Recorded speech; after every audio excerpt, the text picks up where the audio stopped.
way they just can't say, oh yeah, the clear, it's 11:50. It's like they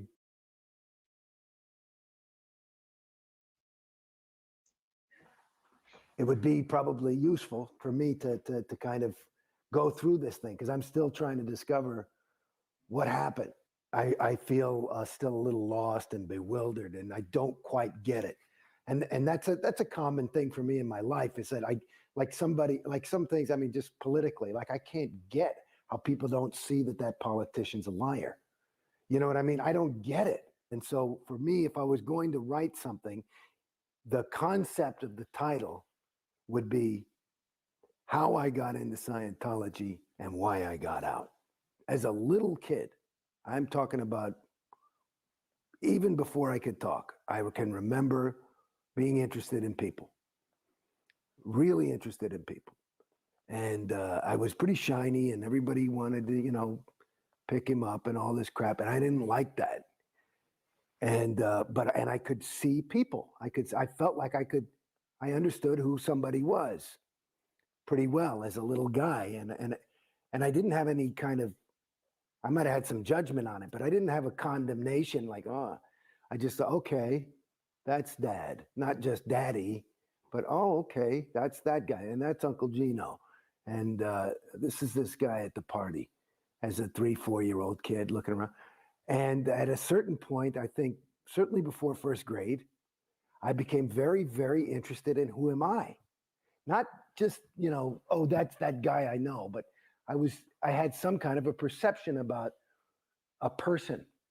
And so and as a little kid, I remember, because the way I could get how I perceived the people in front of me, whether it was accurate or not, I believed it was true. Then I looked and I said, I wonder if I am. And I said, do I trust Milton? And I said, you know what? I really don't. And that was kind of like a weird thing. I said, well, I don't. And I thought, who do I trust? I said, well, at least my parents. No, I don't trust them. And I was looking, I didn't trust anybody in the room. And then I had this realization is I don't trust myself. And so in Scientologies, I found my ruin. I found my own ruin. And for some reason, because I thought, oh, well, let me try and trust somebody. Let me try and trust Milton, which is what he was yelling and crying about in this whole big speech. And I thought, well, I knew he was a Scientologist. So I said, Bodhi, I said, give me some book on Scientology. I was doing a scene with him. And oh, yeah. And he was this nervous little kid at the time. And so he gave me this big fat book called What is Scientology? A lot of pictures. And so I took this book and I read it. I think I stayed up mostly of the night and I read the thing. I mean, I don't know if I got it word for word. I didn't clear all my MUs for sure, but I got through the thing. And I thought, okay, if that's true, fuck, I'll go clear. I'll try that. That sounds fine. So I gave Brody the book back the next day. I said, take me to that big castle thing. I want to check this shit out. So he's always very excited, He brings me in and everybody's all excited and they've greased the path because, I've been on TV and shit. And everybody's really nice. And I figured I want to do this Purif thing because I'd done drugs and I could feel them in my body. And I read the thing, what the Purif's supposed to do. I said, I had felt at that point like I hadn't done drugs for 10, 15 years. And I thought that was one of the biggest mistakes I'd made in my life. And I thought if this can really take that effect away, because I felt that I'd lost some of the shine that I'd had by, I wasn't a drug addict, but I was a drug indulger. And so I go there basically planning on doing the Purif, but they've got to give this tour. And I must have gotten there at 10 in the morning. And I swear to God, I'm starting to go nuts. I've done tests. I'm on the cans with some lady. I'm like, fuck me, can I just buy this course and let's get going, And then they do this, thing and they give me my personality test. And I was all on the top of the thing. And they're still telling me that I'm fucked up. And I'm like, look, and they want me to do this. Finally, they go through I must have been there 8 hours. I'm ready to pull my hair out. And they say, you should do some little course called Ups and Downs. I said, look, I'll do the course if I can I just do the pure thing? Yes, yes, Most basic course. yes. And you have to do the TRs and objectives first, or with it. What's that? That's this course that kind of, I said, fine, just let's go. So I buy the course. I said, I've been here. It's like 8:30 at night. And I said, can I start? And I had to get a little oral surgery. So let me do something. I came here for some Scientology. All I got was all this, everybody's selling it to me. I never got to do any, right? Because I wanted to try the shit. And so now it's 8:30 and I say, okay, they say, well, you can start your TRs course. You'll do the TRs, you do and the TRs are these communication drills. Then you do the purif where you clear all the drugs out, and then you do the auditing, which is called objectives, which is like this stuff where you walk across the room and touch the wall and all this kind of shit. And supposed to the end phenomenon is firmly rooted in present time. I said, that doesn't sound bad. I'll do it. Okay, if you can deliver that, cool. So I said, well, give me some Scientology for Christ's sakes. I've been here since 9 hours or something, getting nothing. So they say, okay, you can start your TRs course. So I go in and I do this thing called an M7, which is basically Bodhi and the supervisor are kind of helping me clear the words through. And the first thing I ever did in Scientology was read Keeping Scientology Working, which is a pretty heavy bulletin. Yeah, explain what that bulletin says. Well, it's that basically is that Scientology, it's a very interesting bulletin. At first, it's updated. So you're reading the updates. I think it was written in 1965 and it was updated in 70 and 75. And those updates are before you read the actual bulletin. And the updates are like L. Ron Hubbard just going bananas. This thing is true. It was true in 1965. It'll be true forever. If you just follow this, Scientology will never fail and it will take over the universe and will save all mankind. And we're the only hope for the world. So just if you apply this one policy, everything will be fine. Now, in the bulk of the fucking policy is stuff of, it's pretty heavy, that if you're in Scientology an inch, you're in an ounce. I mean, you're in for the rest of your, this is the billion-year contract shit. This is the heavy Scientology. We are the only hope for mankind. And whether you get it or not, it's the truth. And we're not here to placate you. We're here to try and save the planet, and they're the only hope for mankind. And so this is no game. So that was the first thing I got. I said, okay, we'll see. I couldn't say, I believe that, but it was an interesting, bold claim that made me say, okay, all the more. Is this shit really that good? Let's go. So here I am. I bought my little TRs and objectives and my purif. And I said to the supervisor, because now by the time I finished that, it was 11 o'clock at night. And I'm like, okay, well, when do we start? She said, when can you come in to start the course, to finish up? I said, let's start tomorrow. I said, I can be here 7 in the morning. I said, well, we don't start till 9. I said, I'm come here to do something. I've been here all day. You guys say you got a product, you want it, So she came in at 8 o'clock for me. So I came in and I just started. And I read all my shit in there. And sounded good. And the first exercise is a thing called OT-TR0, which is basically where you sit 3 feet apart from somebody. You cannot have any thinking mechanism, and you close your eyes and you're totally relaxed, but there's another person 3 feet in front of you doing the exact same thing. And the exercise is to be in communication with that person and your environment. But fully, the key word is confronting, which is, he defines as facing without flinching. So without thinking anything, like if I'm doing it with you, I'm thinking, okay, Mark, he's got that beard and he's probably hiding by. Then I'm flunking because I'm thinking instead of just being there, without any thinking. And so I have to be able to be, and you do this, it says, until you get a major stable win. Okay? So I said, fuck it. Okay, here's my first Scientology shit. And I'm there with some whoever. And I'm sitting there and I'm facing him without flinching. And I had a major stable win. What I did according to Scientologists, and I don't have any other nomenclature for it, so it would work for me, but I went exterior. So in other words, the concept would be your thetan, you, your soul, whatever you want to call it. That's who you are. You're not the body. I'm not Jason Beghe. Jason Beghe, it's like buying a new car. I'm the driver of the car. Okay? So basically, I went exterior. And to get back to the beginning of my story, I felt for the first fucking time the biggest win in my life. I knew who I was. That question that I've been asking since I was cognizant. Who am I? I knew who I was. And this was huge for me. I said, wow. And this is not even that fucking auditing stuff they talk about. This is just some fucking, some thing. Yeah. And I said, shit, that's awesome. So I was blown out of my socks, happy. Like I was like, oh, so that's who I am. Because I knew I wasn't this thing, because I sometimes would have this personality. Sometimes I was a phony. Sometimes I was, you never know if you're real or not, But then there's those moments when, so it's like, who are you? And I could create effects on people and stuff. This is all this growing up. I mean, it was really interesting. Why would this person like me? I knew why I liked them, but why did they like me? Well, you said back in class that you didn't trust yourself. Why didn't you trust yourself? I didn't know who I was. So I go down and I say, okay, I want to buy this clear thing. I'm going to do that because that's enough for me. I just go right there. No reg ever had to reg me. As a matter of fact, I used to reg the regs.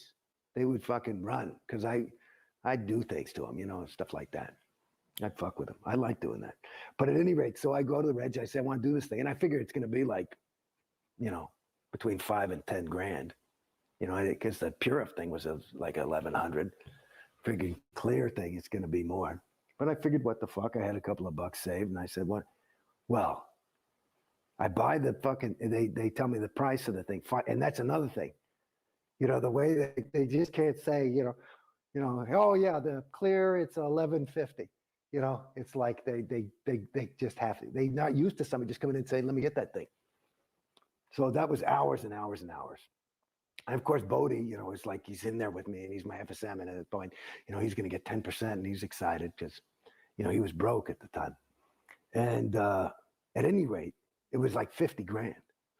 So within 3 weeks, within 3 days, and I probably had 60 grand in my name at that point. I plopped down 50. I said, let's go. That's a huge commitment. Well, and so everybody fell in love with me, and David Miscavige called me and all that. Everybody, they started, he wrote me a letter and all this shit. Everybody's got all this excitement about me.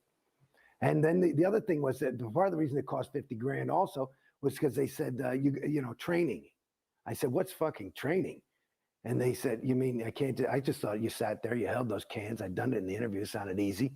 I say, and if it's going to be that great, and I remember reading what clear is and all that, sounds pretty fucking good. And all I'd done is sat there and I knew who I was. That's all I'd ever, which probably the biggest win I had in Scientology was on that first day. At any rate, so I go to, they sell the training. I said, what's that? Well, you learn to be an auditor. I said, listen, I'm an actor. I'm not an auditor. That's cool. Blah, blah, blah. And they're trying to get me to do this thing and buy a fucking e-meter. And I, 3,000 watt for that fucking thing. It looks like a fucking transistor radio. And, but I'm like, oh man, okay. But I trust them. I figure, because they're delivering a thing. These are good people. You know what I mean? And I'm also looking at these people, and it's these decent people. They're decent, and I'm trusting. So, and they are. And so they sell me the training. They tell me, finally, the only reason I bought the training, they said it's half the wins. Oh, so in order to get the wins of the auditing and really going clear, you have to be trained. I said, well, then give me the training package. So I bought a class 5 training package because they said you had to be trained as trained as you're clear. And I said, what's a clear guy? So a class 5. Now, you should know that a lot of people fall for this sales thing. And there is probably, I would guess, my guess is conservatively is there is probably $500 million is my guess off the top of my head, of unused training that has been bought. People buy it, but they can't confront it. They can't face it without flinching.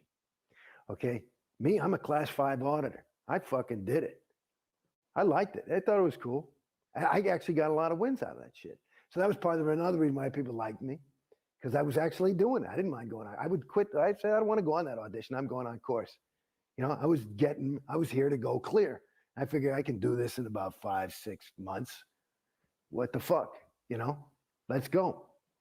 And I basically did that. You know, I'd stop to do a little bit of stuff to pay the rent, but basically I was in the org from 8 in the morning. I had my own auditor, and she just audited me all day. I got all the other PCs off her fucking line, and I just went clear. Well, I actually went through my grades. It turned out I was a past life clear. That's why I was so able. And well, explain what that concept is, past life clear. well, what is that? Oh, dear God. Past life clear. Well, in other words, you know, I was born in 1960. Scientology was developed in 1952, but LRH was doing Dianetics. I'm having a moment.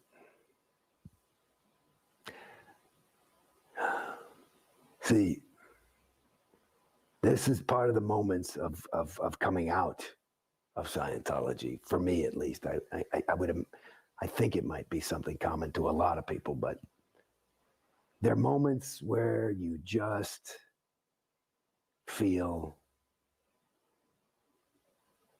a loss. And it's not a loss of, I miss Scientology by any stretch. It's a loss. It's a regret of having invested so much in something that is empty. And so there are these moments, I just had one, where you just go, whew. So at any rate, a past life clear would be somebody, because a clear even though LRH says absolutes are unobtainable, that's a state that he called a homo novus. You're not even a human being. You're not even a homo sapiens anymore. Homo sap, as he calls it. You're a homo novus, which would be new man in Latin. And so it's a new state on the evolutionary track. So I'm more evolved than regular mortal humans. I was declared to have been somebody who had gone clear in a past life, which would have been my last life. Even though supposedly the tech wasn't there for somebody to go clear. Well, you can go clear. Well, no, Dianetics was written in 1950. And he was talking about the state of clear in Dianetics. It was not until they wanted that I personally believe that, it's just that there's always something being re-released. And here's the truth of the craziness when it comes to Jason, the whole Scientology structure. It's that, how do I say this? So OT8 has been the highest level in Scientology since about 1986. Pat Broker, who you could do some research out here on YouTube. I'll feature some of the other videos from Aaron Smith's channel, Growing Up in Scientology. This channel is The Underground Bunker with Mark Bunker, The Underground Bunker. And then you have Growing Up in Scientology with Aaron Smith, who grew up very early on and is from Clearwater, which is one of their strong footholds in the United States. I got my introduction in Nashville with my friend's dad that was into this org. But about the OTN, I was getting into New Age related type info, so this was all right up my alley because I had taken to it like a moth to flame. And So the concept of clear, and if you can imagine how groundbreaking this was for him, or groundbreaking as much as he thought it was, you know, it was even more. I came across New Age type stuff, and then uh, that. So I was ready to go, kind of just like how he was. But there's something people need to know that's important, and that is that OT8 or supposedly the OT9 and OT10, the papers that dealt with those levels, Pat Broker, who was the two people that vied for control in Scientology after L. Ron Hubbard died, was Pat Broker and David Miscavige. Pat had more physical related close aspect with him before he had died, and Miscavige was in the HCO, which was Hubbard Communication Office, and he basically was a messenger, a go-between for the HCO and to Hubbard. So while David did spend time around Hubbard and was in his presence, Pat Broker had like I don't know the keys or whatever you'd call it, and so he had taken all this stuff, and Aaron goes over it in the video, and he was telling David that they're never going to get the stuff. He had it, because he thought, both of them basically could tell and thought the other one was going to try to take, and I guess they both wanted to take over. So Dave Miscavige, all of some of the top execs in that famous music video and everything that have now since came out, spoke out. They conducted a fucking raid. I'm talking about these. David Miscavige. This is how big the Scientology's leader's ego and his oh shit, and his top ranking staff thought. They went out to this property that Hubbard, or you could say Scientology, owned at that point, and they go out there with shotguns and everything in the middle of the night, flashlights, and the only person that should be there or that has access legally, I guess, or lawful at the time was Pat Broker, and they just raided that fucking place and they took everything they could find. Like Pat had even like poured stuff into the dirt that was in like containers and even a vehicle. It was reported that all this stuff was buried, and supposedly they went in there and they had got it all. But okay, so we have someone confirming that was in Scientology long, long ago that that's a true story that went around that they did. If that's the case, why hasn't the OT 9 and 10 been released? Because they don't exist. There's no OT9, there is no OT10, and if they do, they were still like experimental or not fully done. But whatever was written. L. Ron Hubbard died, and after L. Ron Hubbard died, that's when they had that big turn to focus on the the tax status of the church and everything.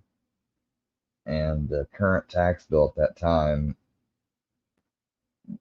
just by a basic accountant understanding, meant life or death. They either got tax exemption, or their status as a religion was going to be fully quashed and would be dead. That is why they did the biggest espionage operation in the US with the IRS scandal that led to the decision by the IRS in 93 giving them tax exempt status. There are pictures with Scientology and IRS execs posing outside the fucking building. Like, hooray, we got it done. And you know how they got it done? They got it done by infiltrating, blackmailing, uh, smearing characters of people in different positions of the IRS, all that shit. Just a little background info. Least, because it never was quite correctly done or understood. And all the people who went clear last lifetime, even though they may have been on OT8s, were pulled back in because in New Era Dianetics, which was a later way of going clear, there was a different criteria. There were different criteria for what was a clear, and getting rid of an engram, which is a whole thing. And so you had to go in and get all the postulates off. At your point, what were you supposed to achieve as a clear? Well, here's the thing. I mean, this is a funny thing for me, and this is I mean, if you read Dianetics, I mean, the state of clear is somebody who is never likely to get sick. He has a perfect memory. It's even intimated, and this was in 1950 when there was no, is that he could be immortal. He may never die. It's pretty funny. And so that's what the state of clear is. They define it as no longer has his own reactive mind, which is a rigged game to get somebody to take OT levels, which is their real moneymaker. But the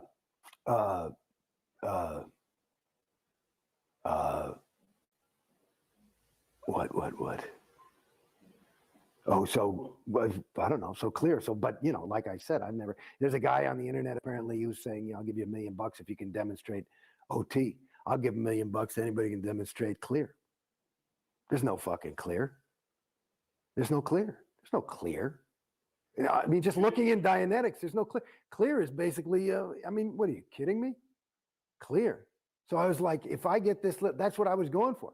It's too good to be true. And that's basically it. That goes back to that feeling of loss, is because you know what it is? I'm sorry to say.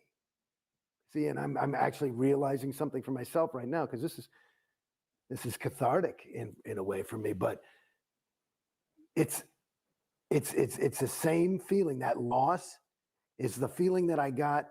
Like, I'm no stupid guy. I grew up in New York City. And I mean, I never got mugged. I mean, I know, and I've been through some serious bad neighborhoods. But I remember one time I was living on my own down in the village, and I saw this guy running across the street, and he had like a VCR. This is back when VCRs were a new thing, like a plasma TV or something. And he's like, you know, he'd obviously stolen the thing, and he's like, you know, hey, you can have this for $50, right? And I bought it, took it home. And it was full of bricks and shit, you know, and I was I got conned. And that's the feeling of loss. Because it actually, going back, you're asking me about clear. It's a con. It's a con. And like any, and you know, it's an interesting, I mean, this is way segueing, but this is something I don't know if it'll be, it's interesting, is that, you know, there's a book that LRH wrote called The History of Man. And he talks about a lot of these traps that can catch a thetan, which is something that has no matter any space, time, or location, but it can catch a thetan. But he's got interest and curiosity, right? And so there's these things called theta traps, and so and the best theta traps are ones that the thetan runs on autopilot. Like if I'm trying to enslave somebody, the last thing I want to do is have to worry about fucking, you know, keeping the key in the lock and the, you know, the best traps, you get a guy to just keep himself in jail, right? And that's what Scientology does. You just keep yourself in jail, and that you know, that's it. It's a perfect theta trap, because you know, you believe it, and you are investing your time and your money, and so it's, you know, you can't be a fool. That's too much to confront, you know. When you were a kid, you were saying you were able to look at your dad or your uncle and you could really perceive them and understand them and know them. Yeah. When you looked around at the people in the org and you trusted them, do you think there was a misperception there, or were you? Well, I tell you, I got to be honest, is that the more I got in, the stupider I got. That's as I get out, that's my perception. The less, I mean, Christ, you don't even ask questions. I mean, that's what I was trying to remember the other day that I was going to say that I had forgotten. Like this thing, I got into, they made me as commissioner of CCHR. I'm talking to Tori. And the CCHR is? Because Citizens Commission on Human Rights is a way to try and destroy psychiatry and psychology. And I was like, fine, I don't give a shit. And so, they put my name on their stationery. And fine, they got me out of an ethics cycle or something. So I said, okay. And but I would go, and I always had questions, because I would, even L. Ron Hubbard, he would always call the psychs, and he would rail about them and how terrible they are, and they're the sole course of destruction. But he would never. I kept saying, his own technology says that's a generalization. The psychs, who? Psychs on the whole track. That means all psychiatrists for billions of years in the history of theta. It's like it's so general, and that would be that's a characteristic of a suppressive person, is one who speaks in generalities.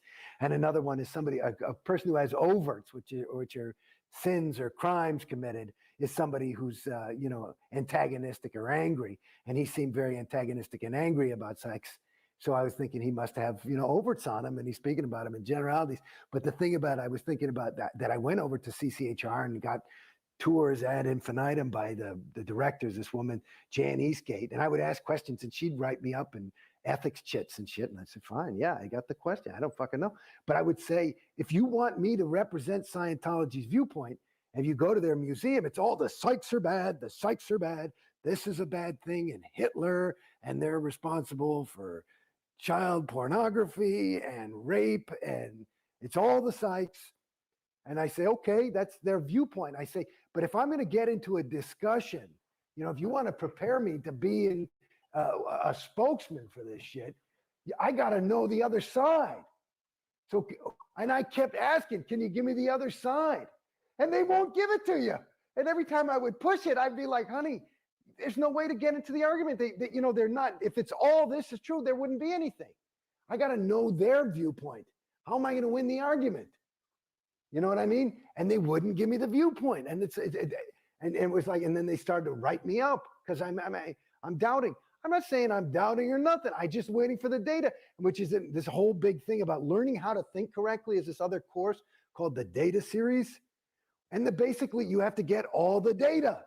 They won't give you any fucking data on certain things. And especially about this. There's nothing written in all the tomes of Scientology about psychiatry.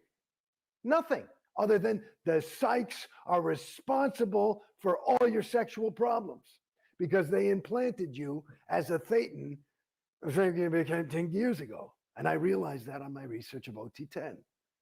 Oh, well, then it must be true because LRH says it's so. I mean, it's really, you see how at a certain point you get conned. And I was saying, where's the fucking data?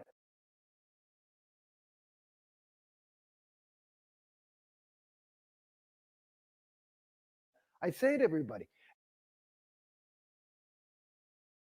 And being that there's no OT10 or 9, and since he said he discovered that during OT10, then everyone's on a perpetual loop. No one's confronting or clearing it.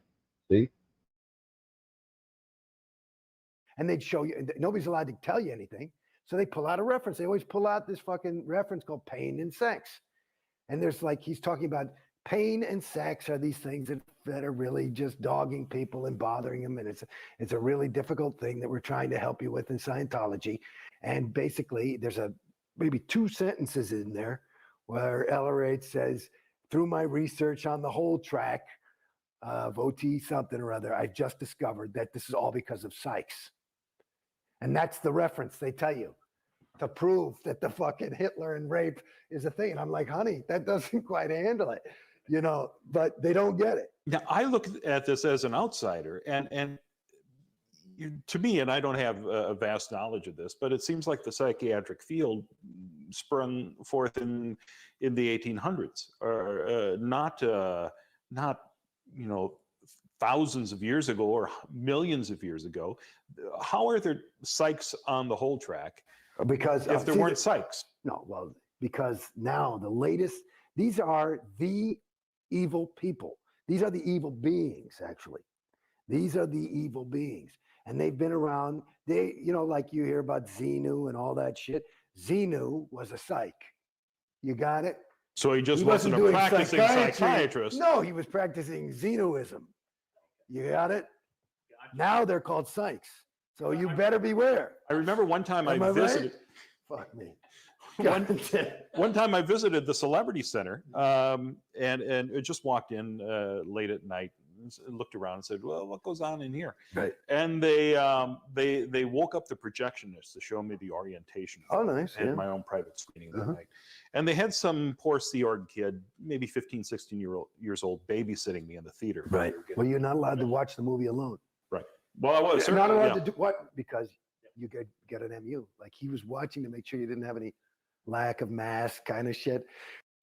And he was making small talk before that, and he was saying, "Well, you remember the Salem witch trials? Yeah. Uh-huh. It was the psychs behind that." Well, I don't think there were psychiatrists back then. And he went, "Oh, no, not the psychs. I mean the pharmaceutical companies." Oh, dear goodness. No, not quite. See, these are the kids. You just gotta, you dash off a get well soon card, and that's about it. Because it's sad, That's this is the interesting thing. This is and it goes back to to answer further the question of what did you perceive? What I perceived, and I kind of avoided the question by saying I got stupider. But let me tell you something. These are good people. These are some of the best people you can meet.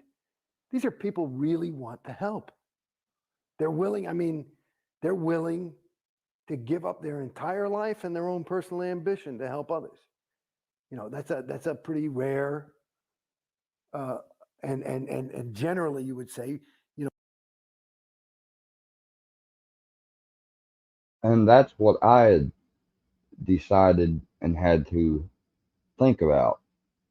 Me and Kayla both did. And yet I got a hate group saying that I have no empathy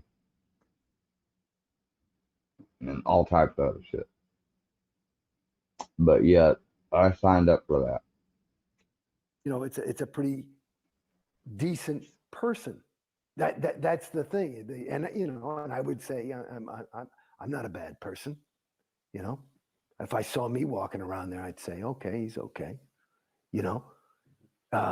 But when you say you got stupider, how do you think that happened? What? Well, in my opinion, again, and I'm only out of Scientology about a year or so, less than a year, officially. But in my opinion, what I've gathered as I wake up, it's a funny thing in Scientology. You feel as though you're waking up to the truth, the reality, or what really is. But what you're doing is waking up to the reality of Scientology, which is that not the reality, which is the agreed upon universe of what is. And basically, in my opinion, the best thing you can be is yourself. And that's who you are. And that, there's degrees to which you can actually become yourself. And that's probably what the whole spiritual interest is. For me, I don't really know. But what Scientology, the trick of it is, it makes you feel as though you're sold that you're actually becoming yourself. But what you're actually becoming is, my name's Jason Beghe. I was becoming Jason Beghe, the Scientologist, rather than just, not even Jason Beghe, but me. And the trick is, and you say, how do you fall for this shit? Go back to my first fucking win. Because it's me. It's me. And so there is you. But then it's you are through, I can't explain it, pressure of the group, or I can't, this is the thing I'm trying to get, because I've never been like a guy, well, I got to get a pair of those shoes because everybody's wearing them. It's not been, I've been always, oh, I got to find my own if everybody's wearing those things. But it's like, and maybe that's how I got out to some degree, is that I always try, I mean, I'm not saying I had never, bought a BMW or whatever the fuck people want to do, but it's like, it to me, it gives you a way of thinking that,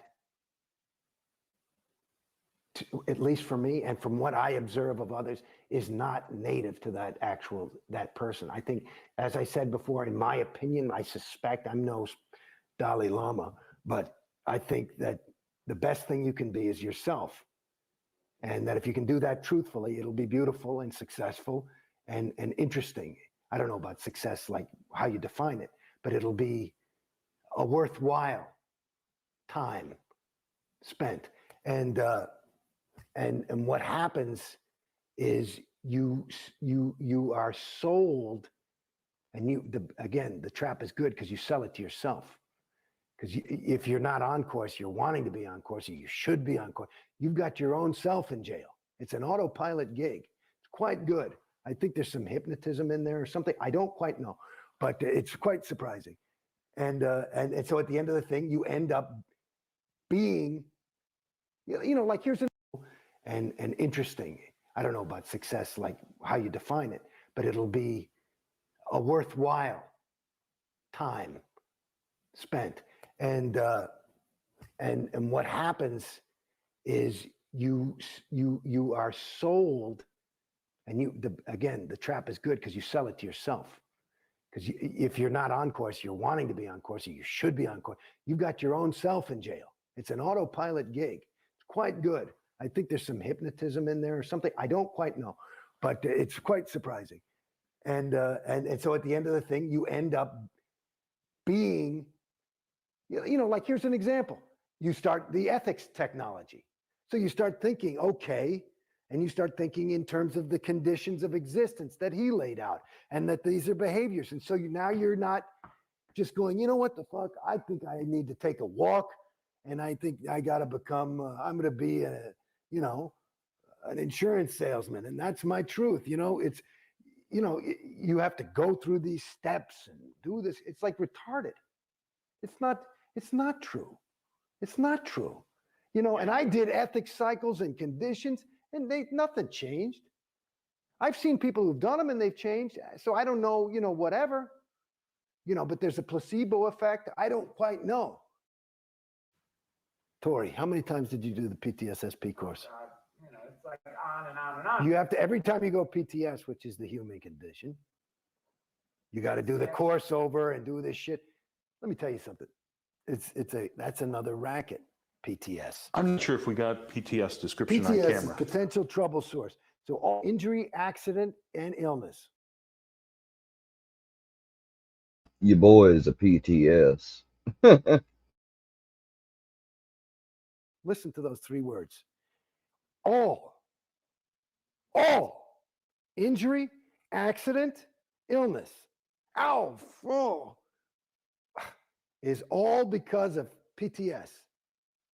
Everything negative that happens is because of PTS, which means you are a P potential T trouble S source.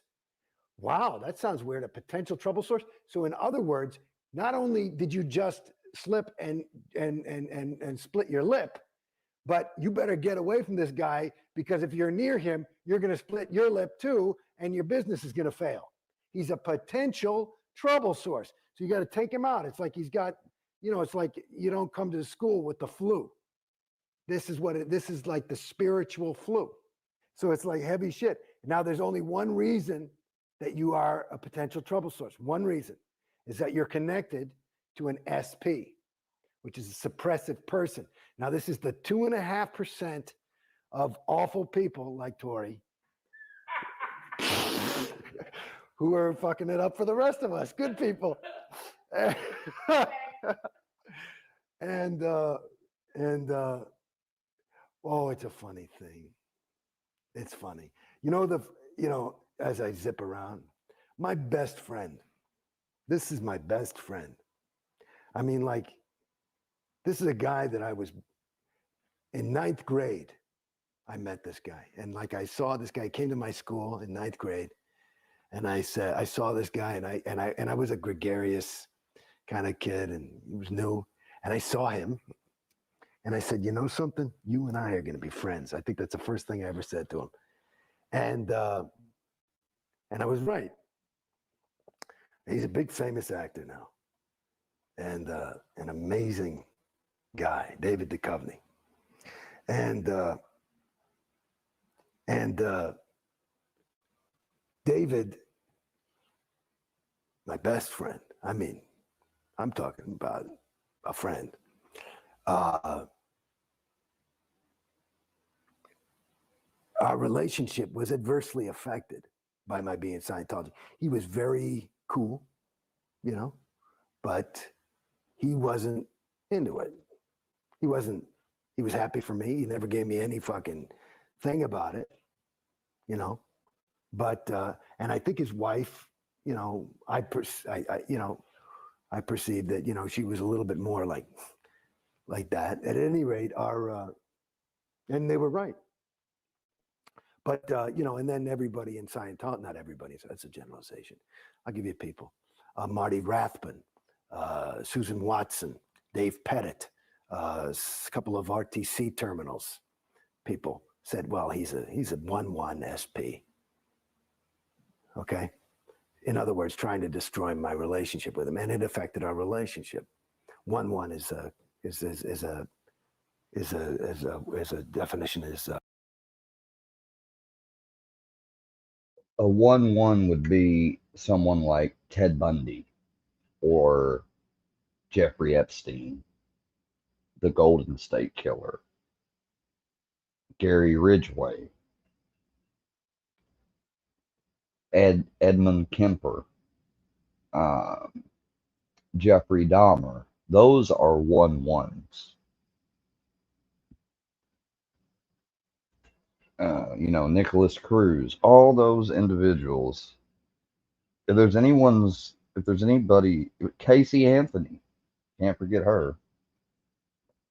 Those people are 1-1s. Suppressive persons, Scientology vernacular, which basically translates to,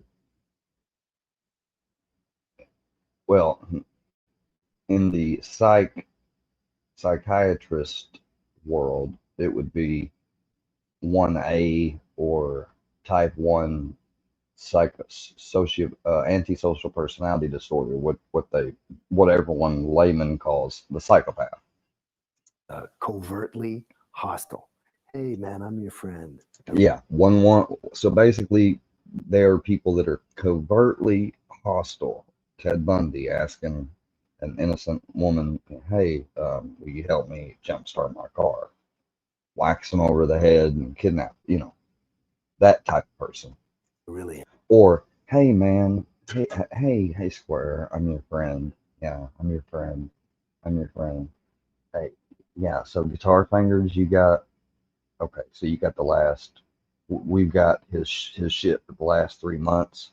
All right, now we're about to start dropping the hammer down on him, and we're gonna just put 1 to 2 videos out every now and then, and so he sees them, and then came back around, was like, oh yeah, and finally reveals yourself, like you did, Fusion. Yeah, people may laugh at that, but not all. But some of the main characters like Filthy, Fusion, and them in the Workyverse, part of that, they're covert, hostile people. Yeah. And they're overt too. They're both. They got both. He's just talking about one trait of a type 1 person, basically. And while watching this, people that may have never been in Scientology or whatever, they might be able to draw parallels that a lot of what L. Ron Hubbard goes through and explains were things that were already explained in the world but in a different way. So he just invented more a new age term with some of these things, and very few things that you get into and learn about in Scientology that he connected. They were just things that he had learned on his expeditions that nowadays anyone can find out anywhere in the world with a computer. But back then, certain truths and insights that dealt with life that weren't widely as known over in America as they were over in Asia or somewhere, which is a place that he went all the time. Said, well, he's a 1-1 SP. That's where Hubbard was able to get an accumulative source of knowledge from different cultures. He was a good writer, so he could creatively turn the words into other explanations, and and that's how he made all this. Okay. In other words, trying to destroy my relationship with him, and it affected our relationship. 1-1 is a definition is covertly hostile. Hey man, I'm your friend. I really am. You fuck. That's covertly hospital. Covertly hospital. And so one of the first things I did, I mean, we'd stay in communication, but the further I got in, because technically, see, when you're in Scientology, and this is why when I wanted to leave, they had told Kayla, basically I found this out through research later on, but when I had brought up the fact that I was wanting to leave, they must have sent probably Sabrina, Steven, or one of them. They sent her personally to Kayla. And these are the regs that, regged us in. That, Ian's becoming a PTS. And then she probably gave her some bullshit explanation why. And from their point of view, which basically they knew that I was going to be bouncing and I wasn't falling for the con, especially the long-term con of me being slave labor for them. And, they were trying to hold on. So already a newly fucking married couple, basically the beginning of a family, and this is what they're famously, accused of doing, is breaking up families. They were already like, it was more in their interest, and they're so desperate that they were gonna try to talk and keep, she'll just find another Scientology guy that's better and end up, getting with him or what have you. And that was a thing. They actually, well, I'll save that for another video. So they must have said that because when I tried to go around and she was sick, and when you get sick, they put you in ISO, what they call it, the slang term, but it's basically isolation. Because even when you just get a regular illness, no matter what it is, it's because of a PTS condition, and you can inadvertently hurt other people just by being sick. You see how crazy this is getting? That's what I'm talking about. So I had somehow snuck up to ISO. I figured out where it was at. I made my way up there, and I talked with Kayla, and basically she let me know she had no intention of leaving this great, huge, big new place. That's all she was. She was like tunnel vision on the fact that, we're in fucking LA and I just turned 21 and I'm going to get a full ride through life. I just have to do what these people say, and I was like, oh, I'm telling you, it's not, because I had seen things happen. When I was on their computers doing my life history, which is a fucking bullshit thing that you have to do when you join, especially if you join Sea Org. While I was on there, it wasn't their internet. I got to look at other files, stuff that I probably wasn't supposed to ever see, that had to do with upper level stuff and I guess more of the doctrine and stuff. And when I read all that, and then I started, it was like as soon as I read all that, as I went throughout the rest of my day, my mind was putting together things that it couldn't put together before reading that stuff. And I just got very like sunken pit of my stomach type feeling.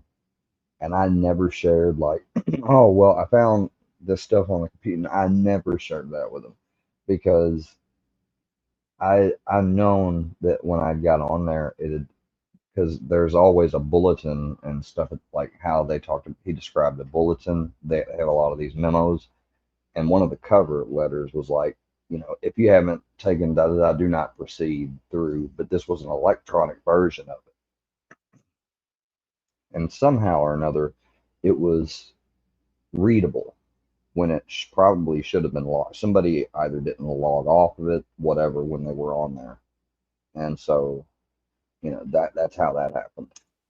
Like that. And that's a loss. And it was about, I mean, I had a couple hours there because your life history, you're not going to get it done in one sitting. All right. And when I say they want to know your life history, they want to know what the earliest from you can remember incident situations and stuff on up. I'm talking about, oh, I mean, and it's not like you just have a blank slate and you give them what you give them. No, they have specific question and answer, you know, and all types of stuff. You know, let alone my family.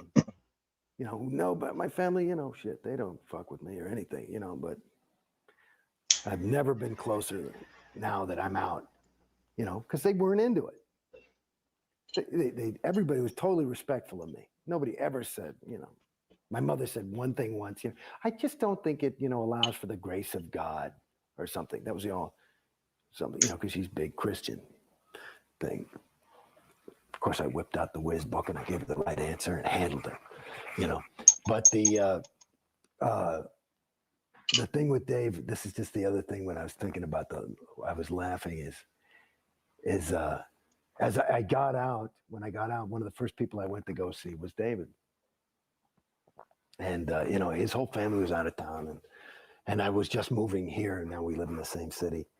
And so I went over to his house and, you know, we're just walking around and we talked about it a little bit, just a little bit, you know, because I just said, oh, by the way, I said, oh, okay.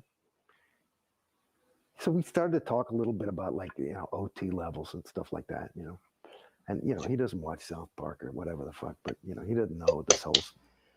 So. Now, he's referring to the South Park episode. So, for the sake of, you know, why don't we share this? I'm going to share the famous South Park episode in reference to Scientology and OT3. But you got to remember, though, OT3 is an enormous freaking clip. Or no, I mean not clip. OT3 is an enormous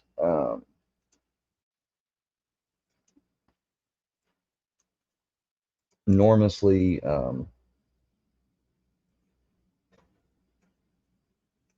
high level on the bridge. You're not going to get there. You're not going to get there in just any time.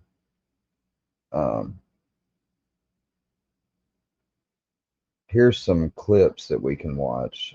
Although I'm going to come back to this playlist. This is the main clip I'm going to play first. Please. I love how, and the uniforms and everything are fucking completely spot on. That is what Sea Org members wear once you're once you graduated like their version of basic. Understand, we just want what is best for your son. The reincarnation of L. Ron Hubbard must be taken care of. He had many enemies. Wasn't L. Ron Hubbard a science fiction writer? Yes, but he was also a prophet who knew the secret truth about the nature of life. This is just too much. We want to reveal to Stan the great secret of life behind our church, the safely guarded Scientology doctrine. Please, your son deserves to be enlightened. Stan, do you want to hear the great secret doctrine of life behind Scientology? Sure. All right, go ahead and tell him. Would you excuse us, please? This is highly classified church information. And technically, hearing it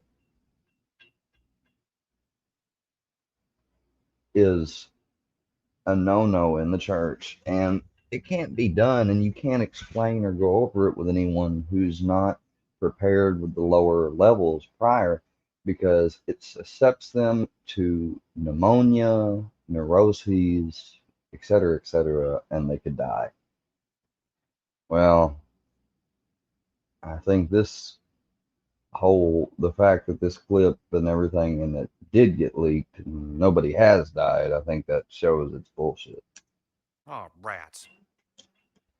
Usually to hear the secret doctrine, you have to be in the church for several years, Stan. Are you ready to hear It's not bullshit.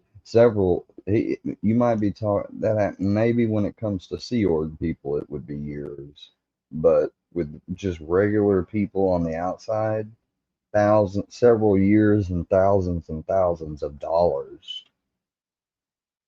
That's why that's one of their main selling points to get people into the Sea Org, is the fact that they basically tell you all your Scientology training will be provided to you. Because people that are members of the church or in the public, they have to make specific donations. And that's how I don't see how it's still how they dance around that, and it's called a donation when they provide it for a fucking, and it's a course and everything. Like, but hey, I mean, that's the IRS. And the thing that makes all that even more difficult is, the IRS is not even technically federal institution. the truth? I guess. You see, Stan, there is a reason for people feeling sad and depressed. An alien reason. It all began 75 million years ago. Back then, there was a galactic federation of planets, which was ruled over by the evil Lord Xenu. Xenu thought his galaxy was overpopulated, and so he rounded up countless aliens from all... Why does it always, I swear to God, whenever we're dealing with like end of the world or conspiracy tales and stuff, why is it always fucking overpopulation? It seems to be, or population control thinking is the issue that's the spark. all different planets, and then had those aliens frozen.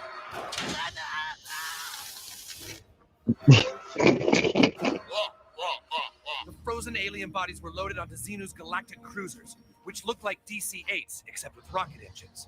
Yeah, that's straight up from the doctrine. They looked deep. Now, here's what's funnier.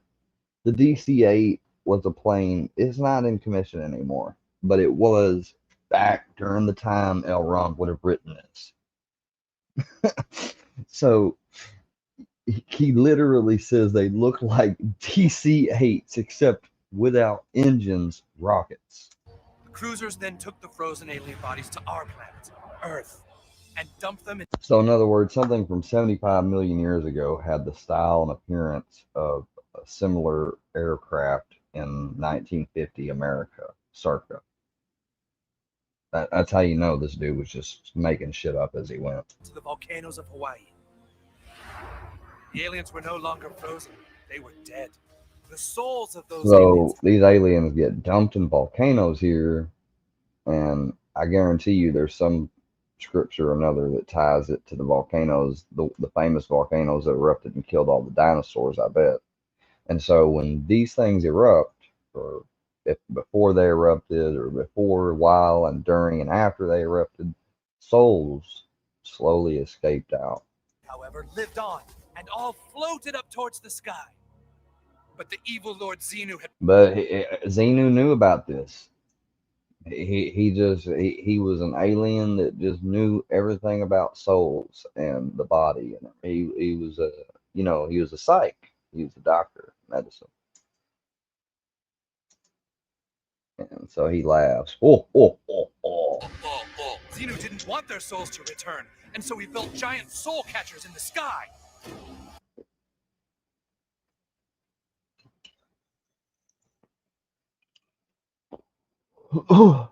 It's too early for this shit. Keep in mind now, theta or thetan or soul or spirit is something that has no, as Scientologists call, MEST, MEST, which is matter, energy, space, and time. So how the fuck did they create a so-called soul catcher? Moving on. The souls were taken to a huge soul brainwashing facility, which Xenu had also built. Another part of the story. Forced brainwashing souls in front of 3D motion picture. On Earth. There, the souls were forced to watch days of brainwashing material, which tricked them into believing a false reality. Xenu then released the alien souls, which roamed the Earth aimlessly in a fog of confusion. At the dawn of man, the souls finally found bodies which they could grab onto. They attached themselves to all mankind, which still to this day causes all our fears, our confusions, and our problems. L. Ron Hubbard did an amazing thing telling the world this incredible truth. Now all we're asking you to do is pick up where he left off. But I don't know any of this stuff. Neither did L. Ron when he started. He said he just closed his eyes and wrote down whatever came to mind. You can do the same. Just let it. Exactly. And so people believe it.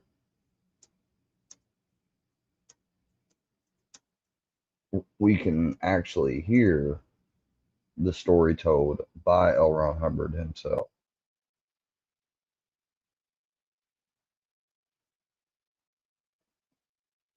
This is one of the daughters that left. That's David Miscavige, the current founder.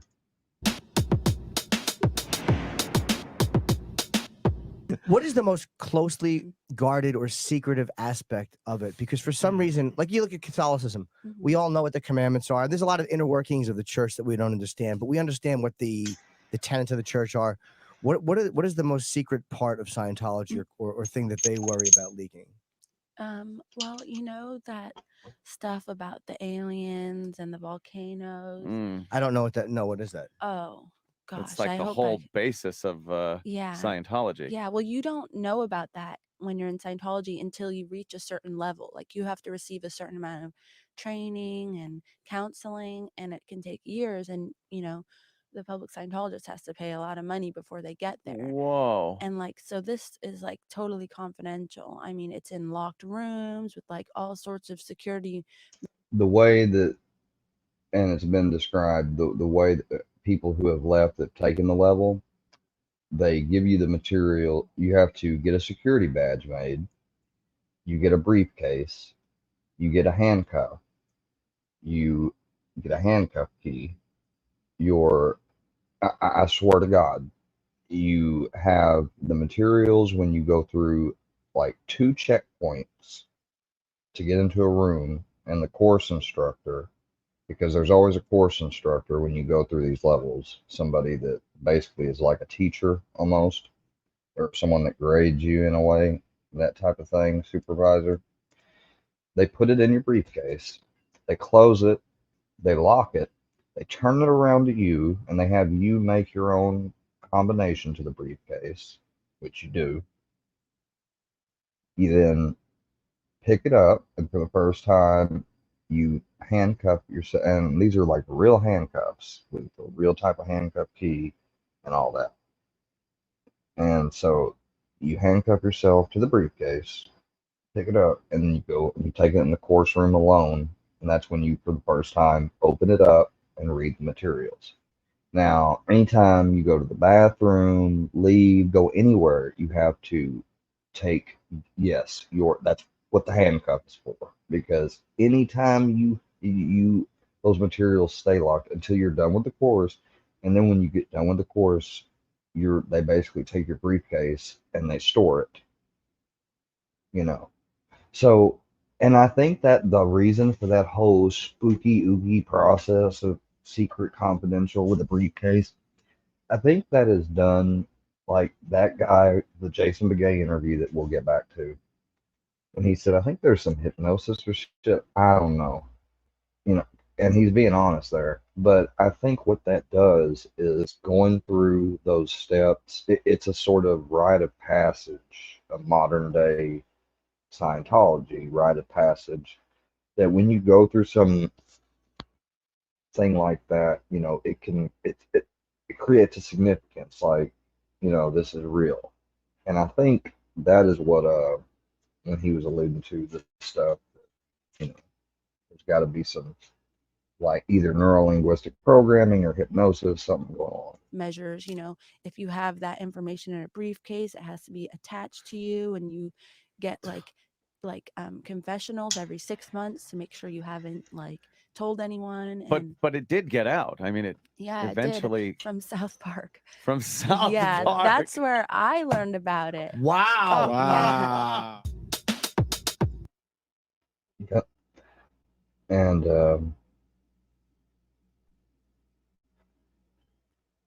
where the fuck is OT?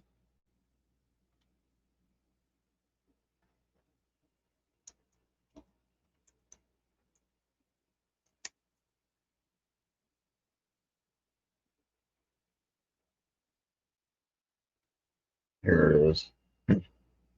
For this planet and for this confederacy of the 21 adjacent stars and its 76 planets. The incident, too, it is a very long, involved, and complex incident. It's about 36 days. It starts out. So this happened with over 36 days. Out normally with a capture, some kind or another. Capture. And don't think of yourself as I'm trying to run a capture of having been airy-fairying around in the air and somebody something or other and got you down with a net and all that balderdash. Because people at that particular time and space were walking around in clothes which looked very remarkably like the clothes they wear at this very minute. And the cars they drove looked exactly the same, and the trains they ran looked the same, and the boats they had looked the same. Circa 1950, 1960, the civilization has simply copied R6 100% because they were told to. R6 is supposedly this star system or whatever. And they walked down streets that looked like these streets and lived in houses that looked like these houses and so on. That's what the hell. And there was quite a bit of huffle-luffle and immense upset and so on before R6 took place. What it was the loyal officers were the body, the elected body. They call them the loyal officers. They were there to protect the populations and so forth. But I thought they copied civilization wrong. We don't have anything here on this planet today known as the loyal officers. That's the elected body. Just saying. They didn't have it in 1950 either. And they had elected a fellow by the name of Xemu, could be spelled Xemu, to the supreme ruler. And they were about to unelect him. And he took the last moments he had in office to really goof the floof. Yes, I don't blame you for dropping something. And he took these last moments to really upset it. He, of course, had several key birds who were close to him. He was a suppressive and all suppressives. He got these administrators and so on and had birds he's talking about are like cohorts, people involved with him that were suppressives, and basically, and he you know, as you can see, he uses a lot of old style language. Remember, this is a writer. You know, he's saying things like balderdash and stuff. So a lot of people don't even know those words. Like today, they don't know or hear them or know the definition of them really. And if they do hear them, it's rarely, you know, through something like this if they catch it. But basically, he's saying there was a lot of upset and huffle, ruffle, and all this stuff. And so this guy was apparently a powerful manipulator elected and had all these other powerful bad people around him at the exact same time. Yeah, it sounds like something from a bad movie. Of planets in various positions and places. He picked out all the cowboys in the white hat, and he got rid of them first, fast. And white hat and black hat, that's another Scientology vernacular, and it's in some of the earlier courses actually talking about that there are people, naturally, there are people on, Earth that are white hats, in other words, good guys, and black hats, bad guys. And that's why I said that Xenu picked off all the white hats and got rid of them. And then troops, not knowing what the hell they were doing, but fed all kinds of false orders, were fed in against the population to pick them up, one after the other. Rat-a-tat-tat-tat-tat-tat-tat. One of the mechanisms they used was to tell them to come in for an income tax investigation. And the United States just copies income tax. They're just R6, they're a bunch of dramatizing psychotics, these guys.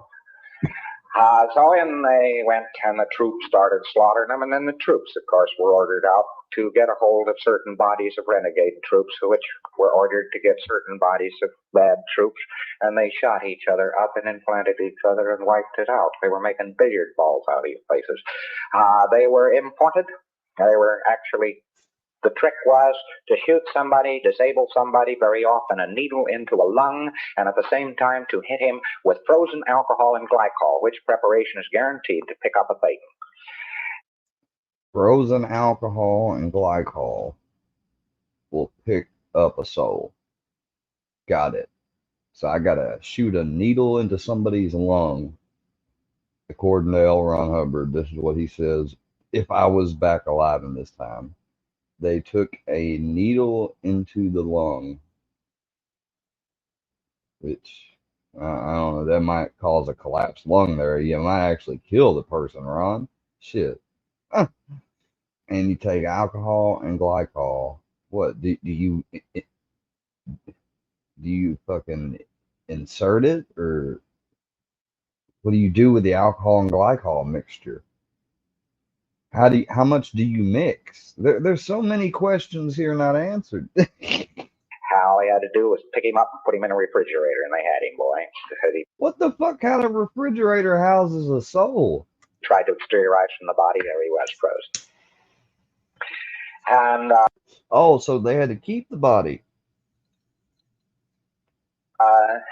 So they'd hit a body into the lung with frozen alcohol and glycol, and it would cause the body to stop so much that they had the spirit trapped.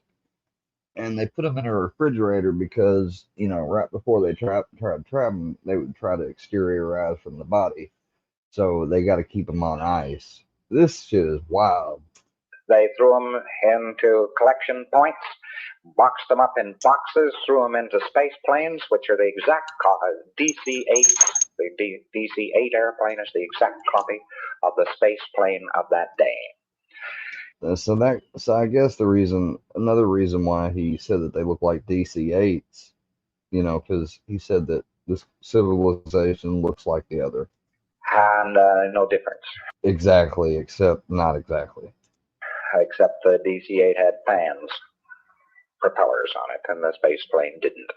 And they threw them into refrigerated units and so on, in view of the fact that Einstein was absolutely right. No man can't go faster than the speed of sound, or speed of light, which is a bunch of balderdash.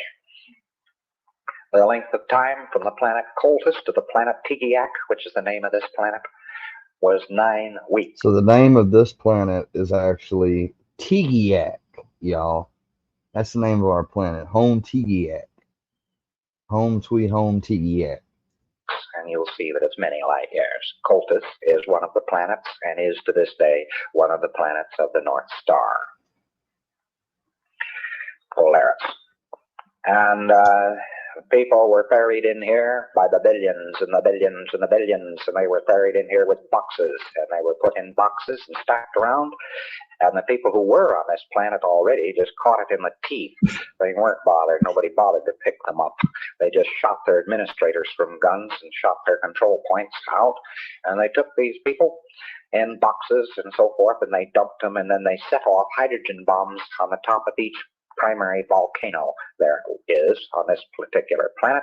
And when they blew up, it blew the Thetans into the air, and after the bomb, an electronic ribbon, which also was a type of standing wave, was erected over the area. The tremendous winds of the planet blew every Thetan there was straight into those particular vacuum zones which had been created.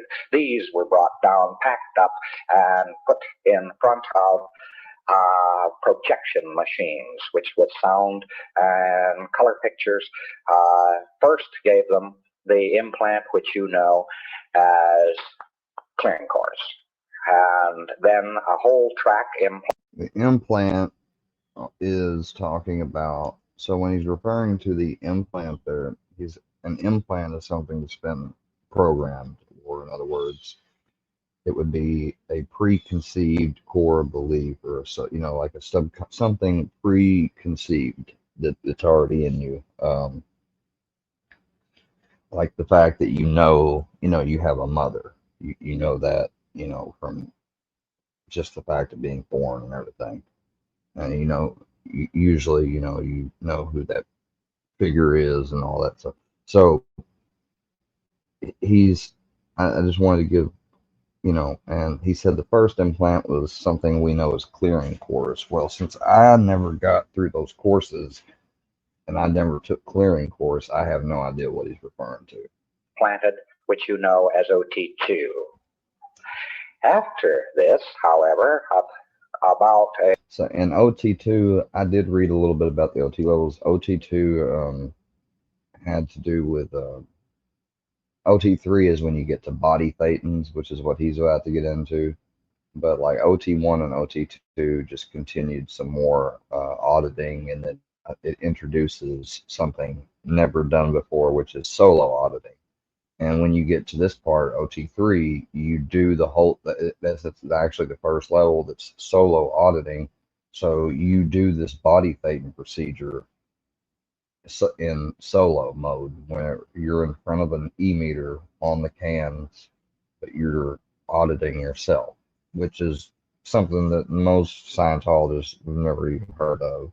They don't even, because there's no solo auditing from what I understand until this. The remainder of the 36 days, which is the bulk of them, is taken up with a 3D super colossal motion picture, which has to do with God, the devil, space opera, etc. They go 5 pictures to 5. God, the devil, and space opera.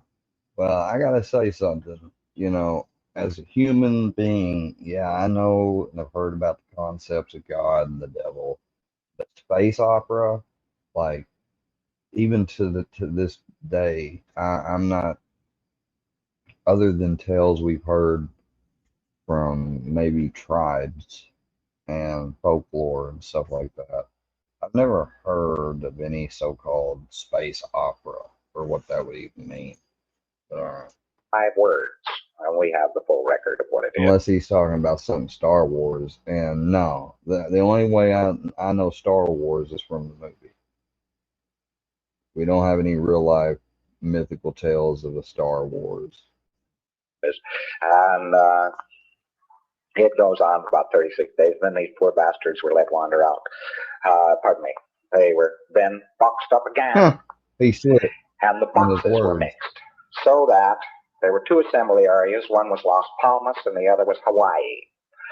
And in these 2 assembly areas, they took samples from each volcano area and put it in little boxes. And they were out and had, because he had a fleet of boats, and they would go out to Hawaii and Las Palmas, supposedly to the real area where this shit happened. Elron and some of them did. Line, and at Las Palmas, it runs down the main street of Las Palmas. We've had more damned accidents on that main street you can take a stick at. One of our captains was feeling rather queasy until I told her, well, the old assembly line of R6 is just 25 feet from you as you lie here on the slipway. That blew the charge. He just talked about there of an incident whenever he was approaching the main street with a person that complained of feeling queasy. He, being the witty writer and creator of his own universe that he was, said, well, you know, the old assembly blah, blah, blah, blah of his yet to be told now recorded OT3 lecture is right up here. And then he goes, that blew the charge. In other words, in auditing, when you go over a traumatic event and go over and over and over and confront it, that's supposed to get rid or blow the charge away from it, so it doesn't have any effect on you present day. That were left and so on were just battered into ruins, where you had the renegades. There's always a new level or a course that's been found out to have not been updated properly, so everyone's got to redo everything again, and that's just more part of the con. That had been hired and so on, and the administrators that had been loyal to Zimu were still trying to hold out. Within a year, he was under arrest, and within 6 years, the lot had been wiped out. The loyal officer was triumphant. Zimu was put with several of his cohorts in the center of a mountain, which is still on one of these planets, and in a wire cage, which is charged with an eternal battery. He's not likely ever to get out. Really? Okay. So he's alive right now, still, in that cage with that eternal battery, which I'd love to take a look at so we could replicate that.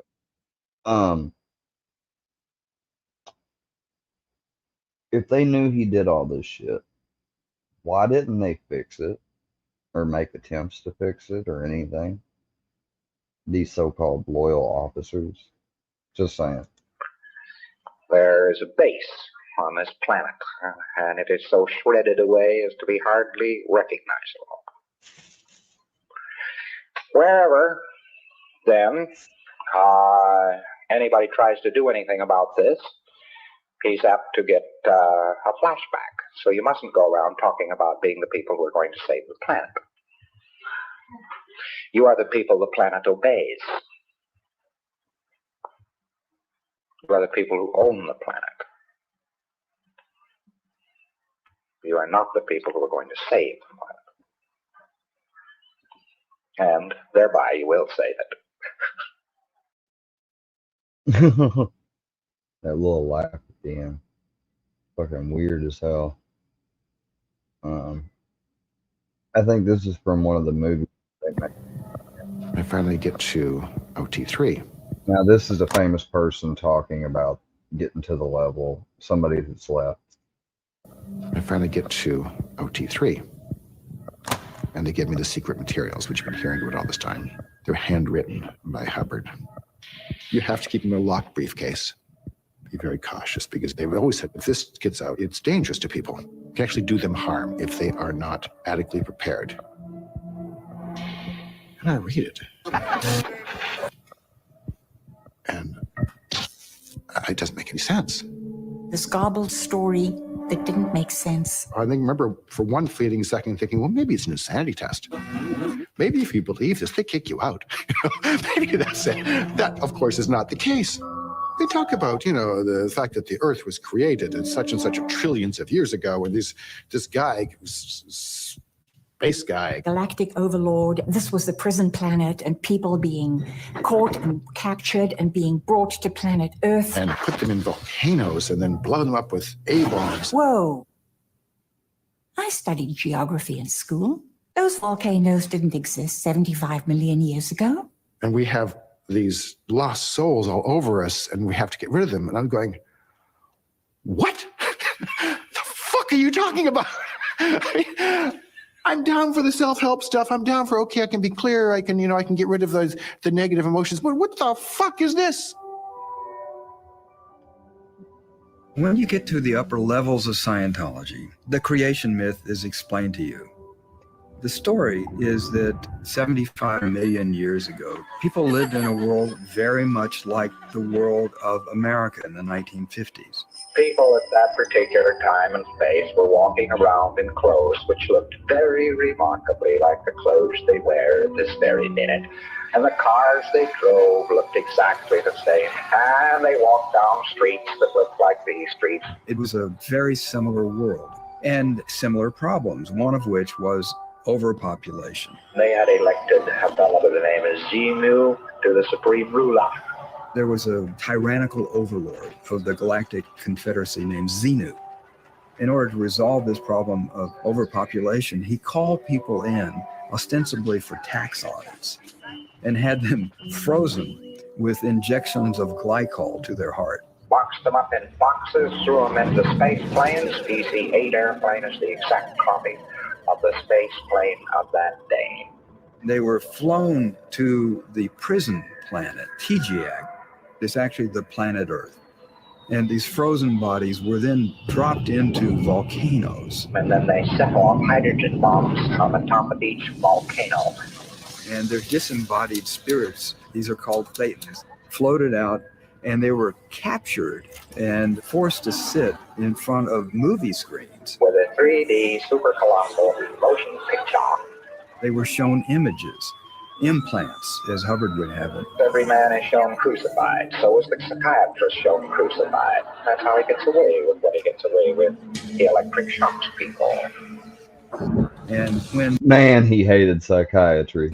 A child is born, a Thetan will leap inside the child's body at that very instant, and it becomes like the child's soul. More than one Thetan might crowd into the body.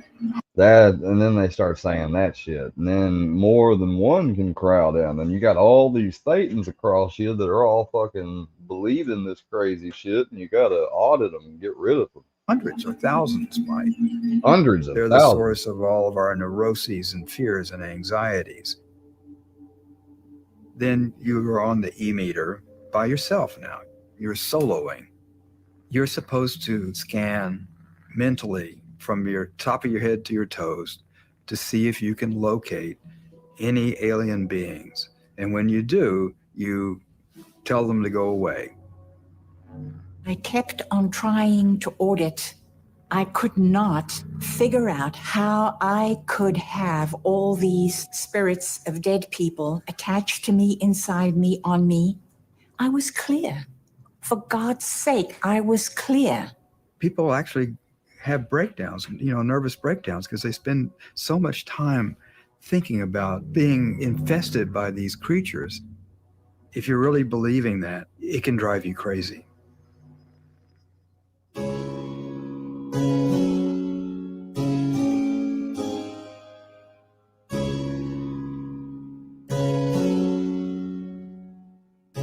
Those years of introspection eventually led me to sincerely considering that I was so bad that I couldn't confront how bad I was. I didn't know it at the time, but a depression set in that was with me for years. And the worst thing was that LRH kept ordering me to more auditing. I had to find swords that were stuck in me, hypothetical swords, imaginary swords that were causing all this pain. This auditing went on and on, wasn't doing any good. I should have been left alone. But everything that I took offense with, I rationalized almost immediately. I had to. I could not continue in this game of Scientology without explaining away what he was doing. It got to be a way of believing, and every one of us got into that. It was part of the mind control. It was part of the cultic manipulation. He was the master who did it to us, and we took it on, and then we did it to ourselves. And I learned from it that I would never, ever again, go do the bidding of a tyrant. She left in 1984. This is the building, or no, that's not the building. Damn it. The big blue building is the building that I was in, the one that's in that thumbnail behind David Miscavige.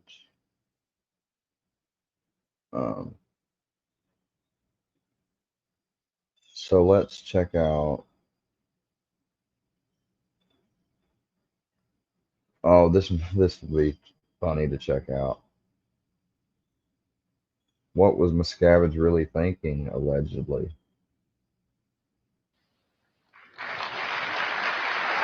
This is him coming out to brief everybody on LRH basically dying. Thank you. Thank you. Hello? My name is... I keep calling it, catching myself saying the words brief and stuff, because that's part the whole Sea Org. Like, they really make you believe, and the way it really operates, it is a paramilitary created with those type of traditions and verbiage organization. Is David Miscavige, and I'm very happy that you could all make it to this important briefing this evening. Okay, how about now? In 1980, LRH moved off the lines so that he could continue his writings and researches. That part is true. He's basically explaining away when LRH took off because of the Operation Snow White scandal. He was indicted along with his wife and several other people. He was the one that never got prosecuted. And because of that was because he became well smart on the laws, and that is why he started having the boats and having the Sea Org starting on a vessel on the sea. That's the tradition still. There's even still a boat that goes today. They don't do it as much, but back then he was running that boat everywhere, avoiding subpoenas and warrants and stuff like that. And even around like about 86, I think, when he started getting really bad in hell, was when he basically smuggled himself on shore and got taken to one of the many real estate properties that they had, which they had made by then into like a compound type. And all of their places are compound like. You got cameras you aren't aware of. You got cameras you are aware of. You have obvious security. You have non-obvious security, like motion sensors and shit. And certain ones they have razor wire. And that more so than to just keep it's more so to help keep people in than it is on keeping people out. But it works both ways. Without any distractions.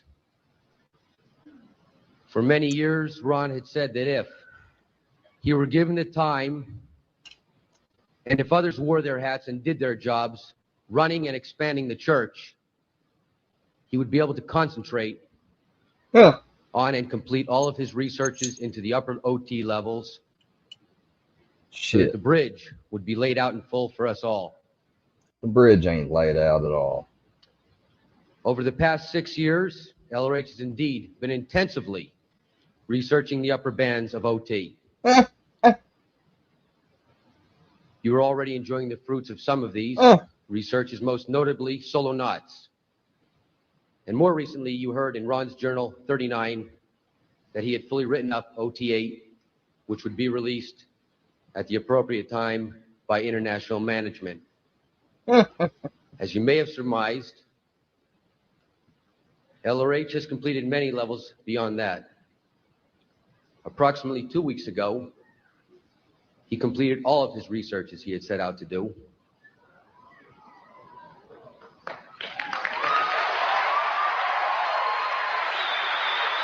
This was kept hidden. His death wasn't immediately announced on the fact that 1, he was wanted, 2, he was hiding, and 3, this is just how advanced they plan everything.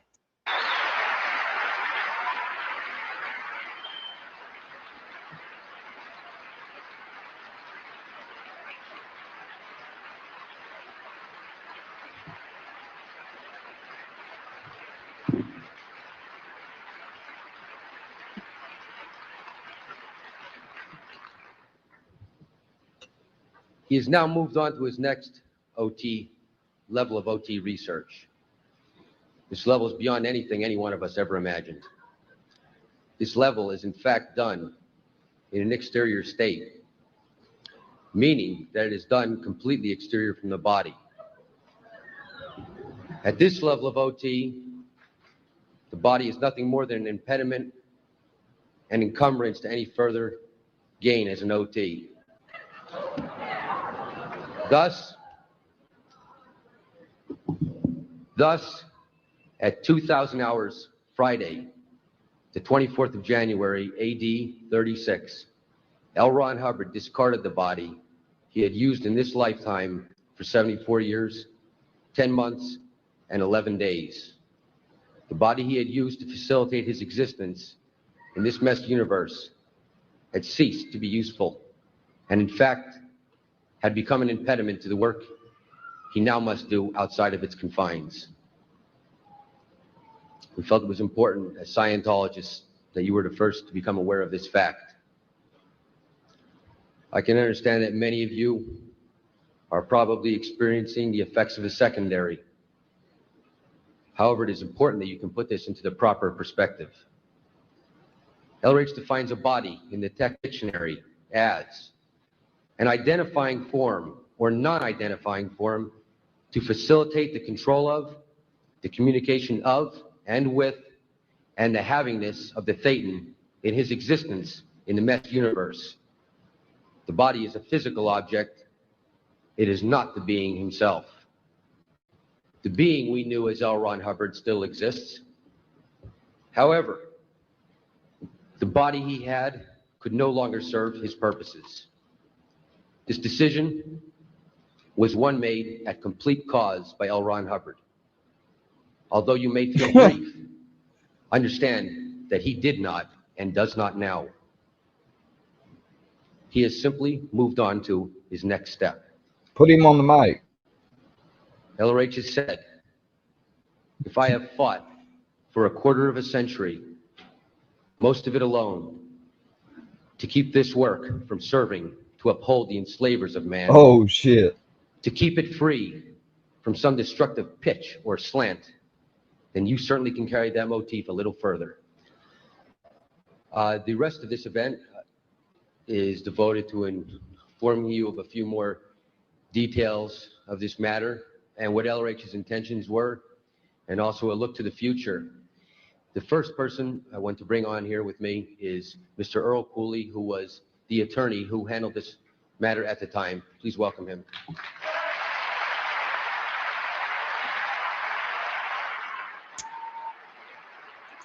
Scientology is famous for having big pockets that they keep for their big and elite legal teams I'm talking about, look, you got to understand from a lawyer's perspective and everything,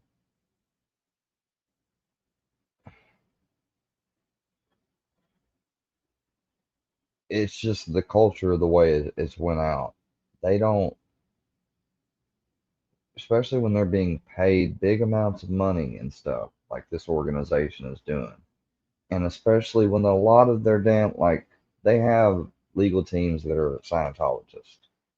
So some of them actually drink the Kool-Aid, so to speak. You know how dangerous that is? You have any idea? If anyone wants to talk about somebody that getting in a dangerous position and being a danger to people and things in general and stuff, it would be the position of the judicial branch, lawyers, prosecutors, DAs. those people are the ones that are responsible for how it all works.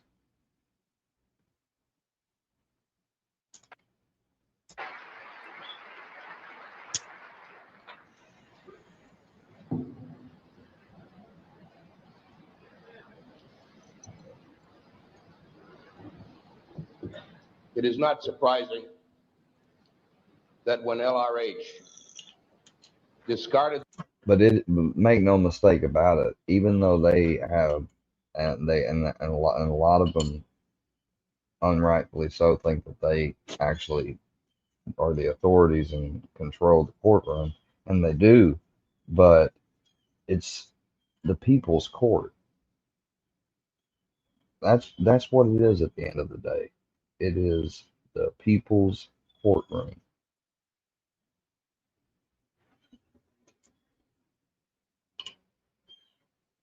All of them are.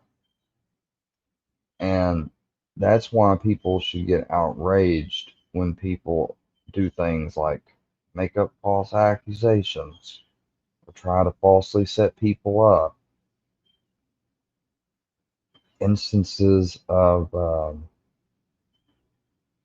abuse using, stereotypes as a tool, like things like gender and other things. You have people that will act like the victim in things and then aggravate and try to cause the person that is the supposed defendant or what have you to get in even more trouble than they already falsely are. Okay? You all that shit is 100% real, and it needs advocates for it. And I'm taking a personal break, spin off for a second. And yeah, I'm talking about something personal. What's personal about it is the fact that I fucking believed. Let me make sure my mic is fucking on. Yeah. I fucking believed completely and 100% fully that Mr. Johnny fucking Goble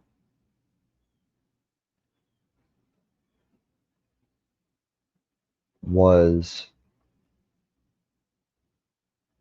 or had very malicious tendencies / act or acts. And I can say with 150% certainty that I and all the other people that were a part of watching the channels, such as things like, what am I trying to think of?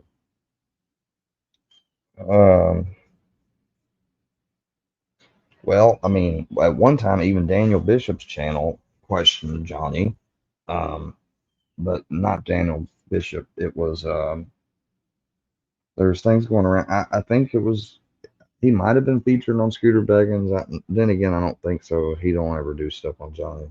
What was I thinking of?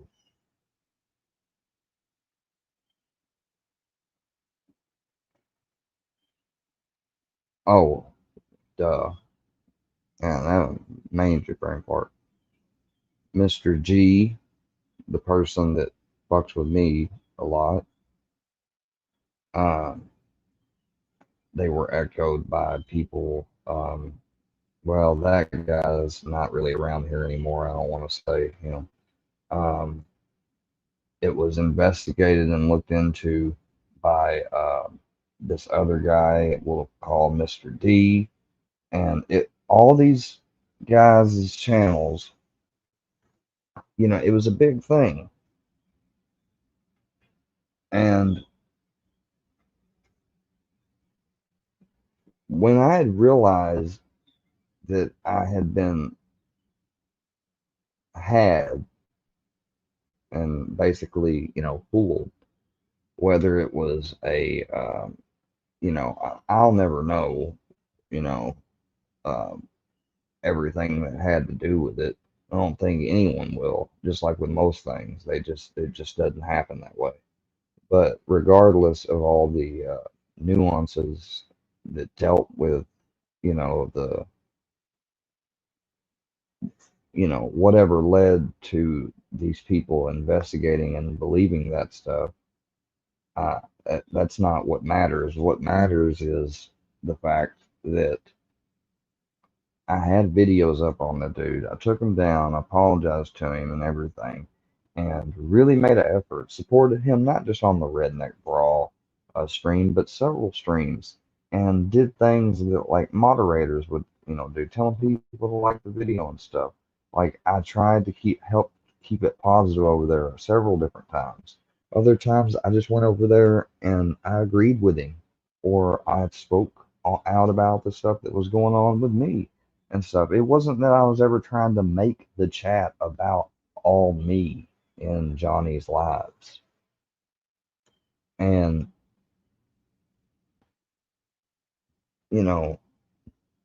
he's had came out and talked about how he's, was fucked up for saying the shit about Kansas's son, the cancer with Wade, and all that. And I get how he feels because I had done similar things. And all I was doing was feeding back into the hate of these channels and giving what they wanted, a mad reaction. And I said stuff about them that is unbecoming of anyone to say. Not just me or Johnny Goble, but Mr. G and everyone else. If you didn't know who G is, Fusion. Yeah, those people, and I could have, I guarantee you that it had went around that an AD was scared as shit, like I was going to come on here live and I was going to automatically, I don't know, like give out his number and his full name or what have you. Like, I don't even know if it's already been leaked before or not. I know that they know what his first name is because I've seen accounts say it. But I don't know if the other two things have been. And I would never do that. And the fact that I bring it up, like he and other people have done, I've noticed this, like they act like me bringing it up or pointing that out or pointing out how there's people that also did shitty things I encountered on YouTube, or that we just stopped talking, kinda, for one. And more so, some of the reasons I think some of these people stopped talking to me is because all the stuff going on. But I never did put anything out of theirs. I have text messages with them still, like Grind to Shine and others, and I never put out his name. He made videos on me. Hell, probably still has videos on me. I don't know. I haven't seen him in forever. And all that shit. And he was supposed to be someone that was there to understand and not only believe in my story, but hell, I went out of my way to prove it to him. So a lot of the videos he said really pissed because they were blatant fucking, like I was like, dude, I gave you proof beyond a doubt for X, so he shouldn't have made a video on Y. And I never put his phone number out or anything. Yet these people call me a doxer. All they can fucking bring up is these videos from when I made mistakes as an early streamer. That's all they can do. Repetitive fucking repeated negligent fucking mistakes. Yes.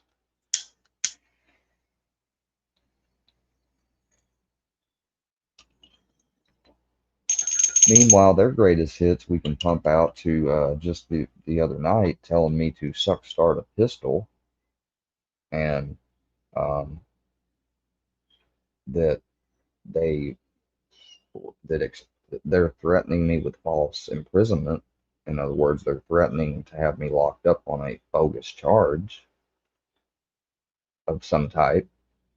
And if anything but the way that I saw from the likes of Joe Barron is an indicator,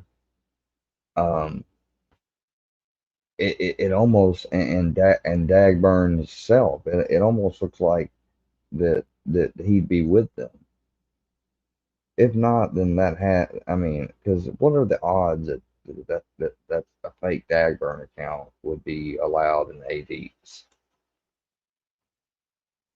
You know, and he don't come on my panel or ever let me on the panel.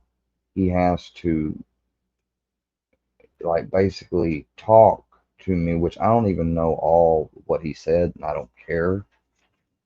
But just from the little bit of bullshit I saw, uh,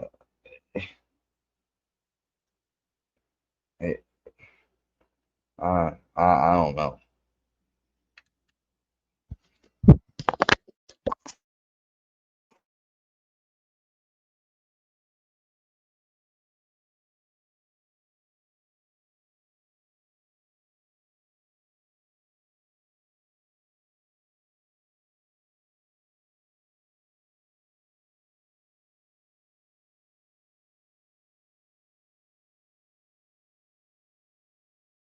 All right, I had to switch the channel, or I had to switch the audio channel. So yeah, I don't understand, dude, and anything like, because I haven't done anything that severe to warrant that level of antagonism or anger from him that I feel like he may be or is already going to try to attempt at me at all. So I don't know what may be cooking in the back streets. Whatever it is not intended well for me, and that's just great. It's just another thing to worry, like I don't need more things to worry about. I'm in the middle of having to go through this surgery process. I'm trying to get my teeth fixed from the effects of that wreck and the effects of the medicines I've been on and everything, and the habits I've had that weren't too great on them. Like I have to deal with that, and that's on me. I'm not trying to get any sympathy out of it. I'm just stating the facts. That's what I got going on. And, you know, I don't hate AD or Dagburn because I learned a lot about and from even Dagburn when it came to seeing things he went through and then how he reflected on it and what, like I learned things about and realized how things about myself that I didn't even really realize before. So, in a way, there's a reason that I even still had watched and gave any attention or support to Dagburn at all, because one, I felt like that I really judged him way too fucking quickly last year and everything when church went down to this place. And two, I regret the time I wasted on the videos I made that were about and the stupid, little improv type of things I made to try to make him out to look like, a fucking dope head. I think that was all fucked up of me very much. And I regret it. I honestly did regret it. And I meant every fucking word of that apology that I said to him. And, he obviously didn't like what I have had to say on some other videos, on, talking with AD. He didn't like anything I had to say. So much so that I'm basically forced out. I mean, because when I got told don't, so I switched it over to private, and but yeah, I'm not gonna lie. Before I left, I couldn't help but you know, and from what I saw from Joe and just other names, I don't even like just names that are stupid. Like I don't think Snaggy. It seems like I saw Snaggy, but I don't know if it's Snaggy. But somebody was like, "What the fuck is going?" It was just dumb. I'll never. Somebody ever asked me to come up again like that, I'll never come up. Never.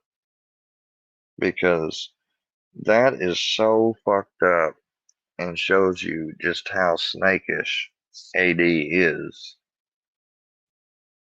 Because if you're willing to allow that to happen, and I need to learn this lesson too, like that's not cool to do as a streamer. If you're going to invite somebody up that you want to talk about, even if you got a disagreement with them or something, you should be able. I know you can't control other people. Nobody's saying to telepathically control anyone.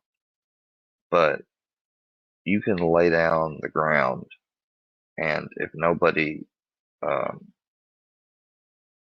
takes heed to what the ground rules are, you can simply do what you have to do, or have people that's working for you do what you have to do. It's really simple. So the fact that you don't shows your intent, and like, you think I don't hate you? No, of course I don't hate you. I despise you. I despise you for what you do and add. You came on here at first and added a lot of good, I thought. And I'm not just referring to the shit you made, pointing out the workyverse shit they done to me. I'm talking about all your videos, your food videos, your videos going over the other stuff related to Upchurch and everything. I thought everything you did was cool.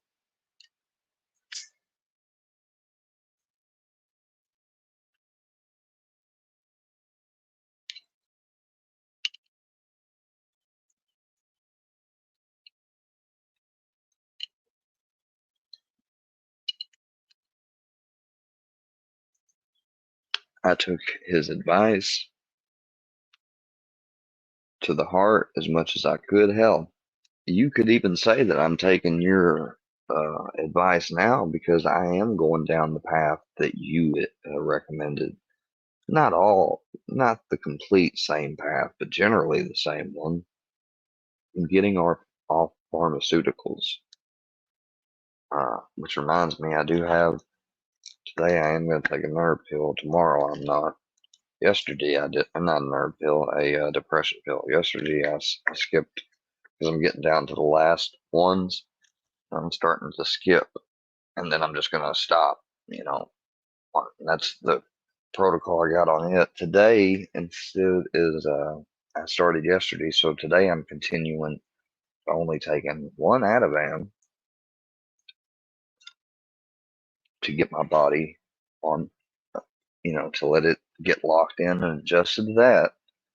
And I'm only taking one Suboxone strip with not a half, but I'd say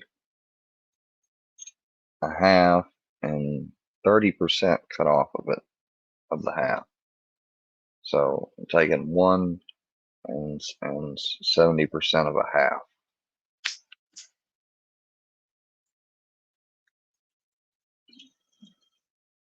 You can visualize that. And then tomorrow I'm going to be taking one, because today I actually wasn't as far down on my Suboxone taper because of the other last 2 days, I thought, and I started feeling that that ceiling where the receptor is not fully satisfied, and it's just start. So I'm letting myself, starting today, to be vulnerable to that again by cutting it. Because I'm not. I believe I'm gonna cut because I basically got another half of a strip. Because so far I've only taken almost a full strip. So this other half a strip, I think what I'm gonna do is I'm just gonna try not to take it. That's what I'm gonna try to do, is not take it at all. And if I don't get any discomfort or get discomfort, but I'm still able to sleep and get past it, I'm gonna do that. And if I do that, I'll be down to fucking 1. But I may have to take a little bit of the half so that, I'm at 1 and a little bit more, still. But I want to be down to just 1 fucking strip today and tomorrow. Because after starting tomorrow and the next day, I've got to start working on figuring out when and how, and I've got to plan and make the next phase of the taper with my current, with the current strip. Because this one, which I'm glad the way I've been doing it, because I've got a couple of folded up packages of, like, I call them, they're all part of an 8 milligram strip. So the length of them and width, I'd say there's about maybe a milligram to a milligram and a half, maybe in some of these pieces, to just and some of them really small, maybe just 1 milligram. So I have a lot of those pieces that, cutting this 1 strip down, I ought to have a lot of safeguards in play. I'm probably still going to have discomfort at the end, because it's when I get to the final last, when I take that final last dose, whatever I've managed to get my body all the way down to, if it's just a milligram or 2, whatever, then I'm still gonna have, like, if I can get down to where I can go a day and don't have to take the last one or any of the last few, that'd be great. Then I can just flush them sons of bitches. But I'm scared I'm gonna get down and I'm gonna, like, be almost there but not fully, and I'm still gonna fucking suffer bad, because I had to go and buy fucking some more I had to buy more Tylenol. Like, it hadn't been that long since I bought this last bottle, and I buy the big ass extra strength rapid release gel bottles, and I only take the maximum dose that you can take a day. And I've been using this. I've got another salve of not just CBD, but CBD and THC from the dispensary to put on my leg. So, like, that was all anonymous dude's instructions to do, to say that I'll feel better in the mind and, I'll be different and all this shit. And I got to give it to him. I do have a little bit more energy, and I do feel hopeful of the future, but I still have a shit ton of pain. This process is not easy and it hurts. And no, as far as feeling different about any of the shit online, no, not at all.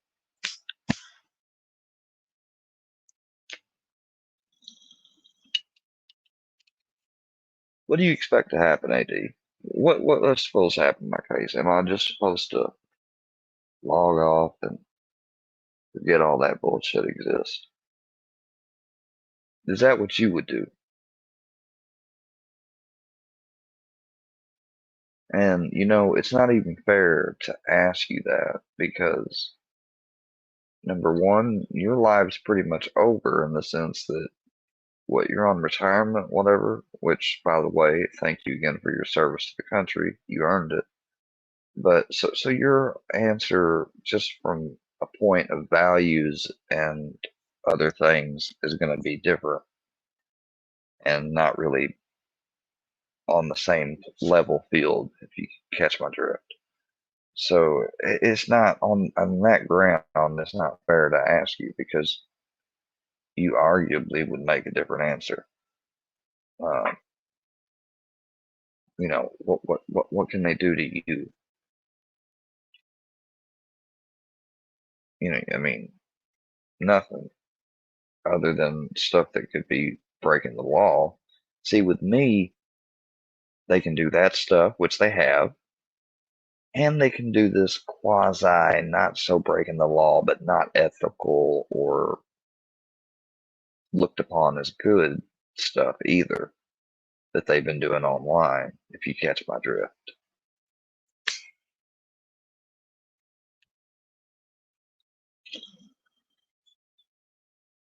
It's not a joke. It's not my problem for taking it serious or threatening. That's the facts. And when somebody like Johnny or AD or any of these guys starts like trying to bring up things related, I don't know, like saying it's like I'm abusing their granddad or I stole from a neighbor, they've come up with all this crazy shit. Anytime they bring up law or anything like, and they try to go that angle, it really, and they know this, that's what makes it so malicious. They know that I want to be law abiding. I am law abiding. I want to continue to be, is what I should have said. And I'm like, I stay in tune to the news and look into the law and different stuff and arguments in law and all that. They know those things about me. That's why they play on those things. That's why they did the thing with having JR call the sheriff and get me riled up over that and arguing with me, even though they know that I know what the law is, and they know that I know they know. They just have the ultimate never breaking poker face when it comes to it. And they are obsessed every time they get to see me have a breakdown or something. These people get satiated, which is a fancier word for quell or satisfied. They get a literal pleasurable feeling when they see me or feel like that they're triggering or upsetting me. That's like a whole new subject of discussion and topic in itself. People that feel pleasure by seeing others in distress. By Ian J. You know, maybe I'll fucking do a TED Talk one day on it. But irregardless, you're fucking sick. And Dagburn, you might as well just about join their fucking ranks, dude. You're not a pedophile, no. But you are a piece of shit father for what you said about your son last year. And I've maintained and I've tried to avoid it and not bring it up. But you are a piece of shit for what you said about your son last year. Especially with the online harassment that you dealt with your damn self. To say that about somebody that's 18, up and coming, and fresh, brand new on the internet and social media in general.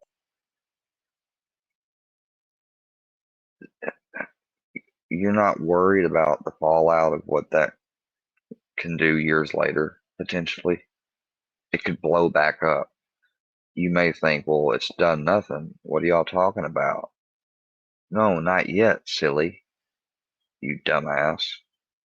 You can't think a couple steps ahead of you. Oh, but you seem to think pretty fucking quick on your feet and whatever recently, haven't you been, right? Saying that you're done talking about Upchurch for whatever time and you're leaving. But there's no comparisons or anything that's similar to us, right? I'm not relevant in any way to you, right? It's just the fucking same people, friends with the same other people that's talking about. The only difference is, Johnny, is that one side of the group likes to talk more about you, and the other side of the group likes more to talk about Turkey and me and everybody else. That's all it is. That's the only difference.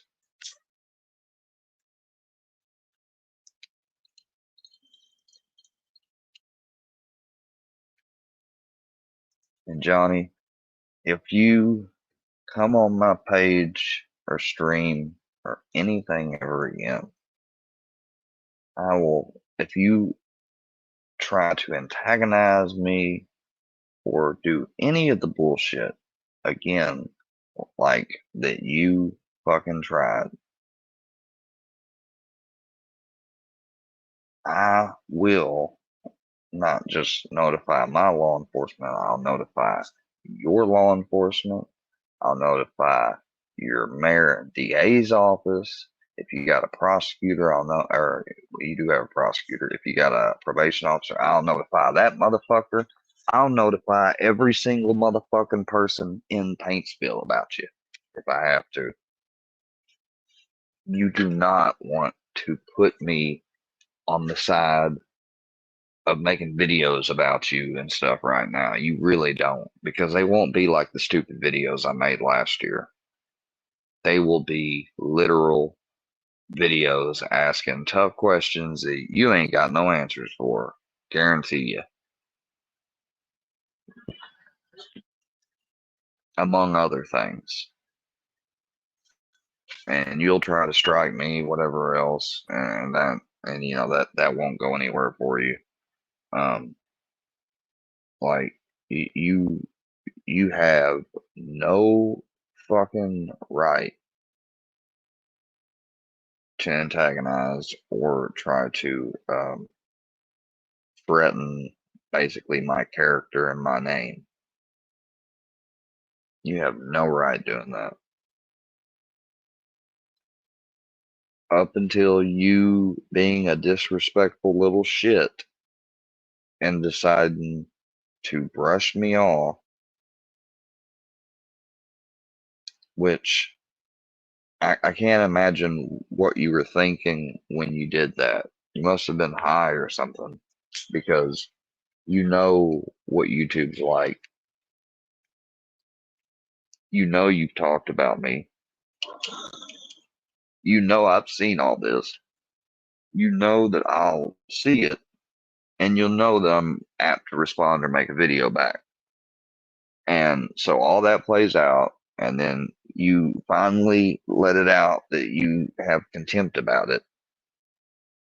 Well, all you had to do was reach out to me privately or whatever. And if you would have privately told me because of XYZ, whatever, or, you know, whatever you made up, even whatever it's bullshit, I probably would have told you back how I felt and said it was bullshit to your face. But I wouldn't have made no more videos, or I wouldn't have come back in your chat or anything anymore. Just the fact you try to act like I don't exist and that you can just have people swat me away when you've spoken out your mouth my name and stuff, and when talking about yourself. Remember when it's all about myself? Yeah, well, when talking about yourself, you mention my fucking name and shit, but you got no reason to see why I would want to be on your panel or show or anything. Fuck you. Johnny fucking Goble. Fuck you. I'm not gonna say fuck any of your, your relatives. I'm not gonna call you. I'm not gonna email you. I'm not gonna pop in your live every time you go live and stalk you. I'm not gonna do any of that shit. I may make a video about you every now and then, depending on what's out there and what happens.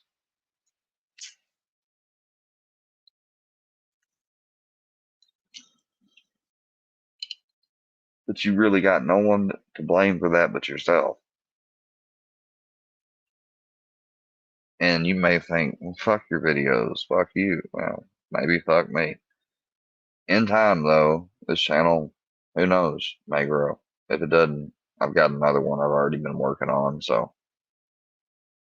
And that one will be secret, like it already is, until now. But that's as far as you'll hear about it.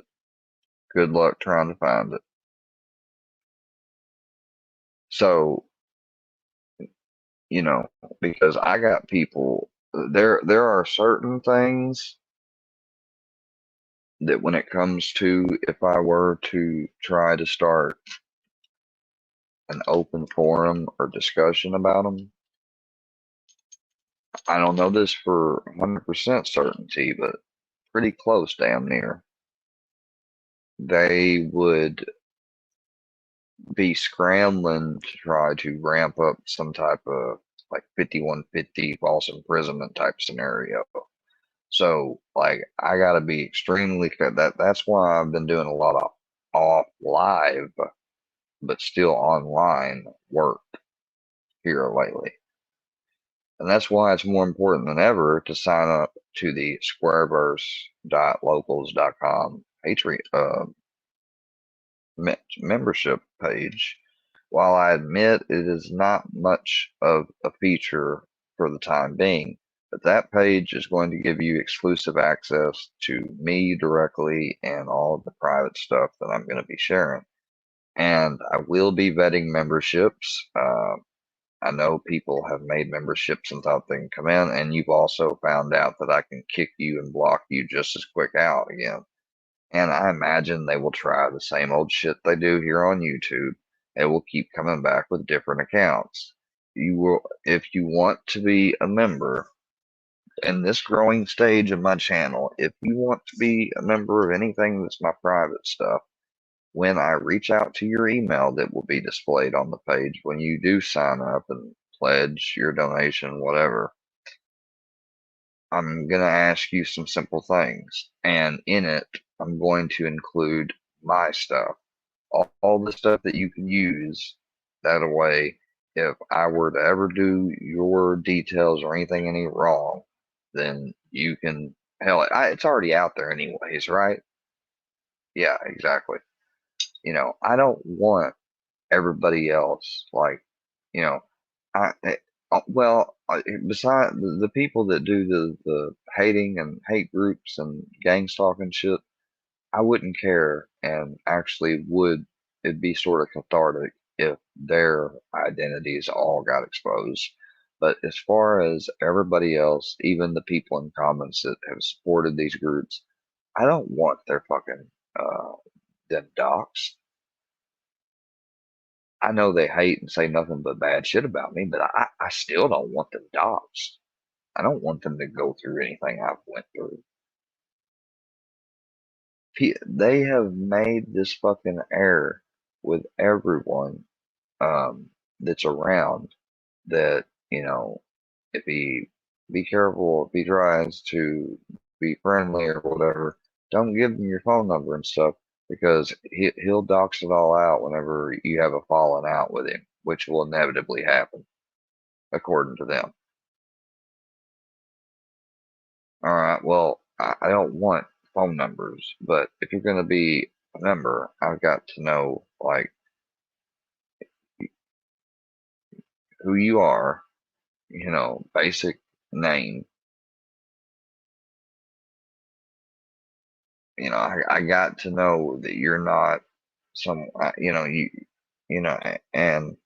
I haven't even got it all worked out really, but there's gonna have to be a way that, you know, and even that's not foolproof. Whatever I think of, if people even would adhere to it and go with that, probably someone can still slip by that would be, you know, and that's what is fucked up about this shit. So I'm apt to almost not even fucking put anything on that thing.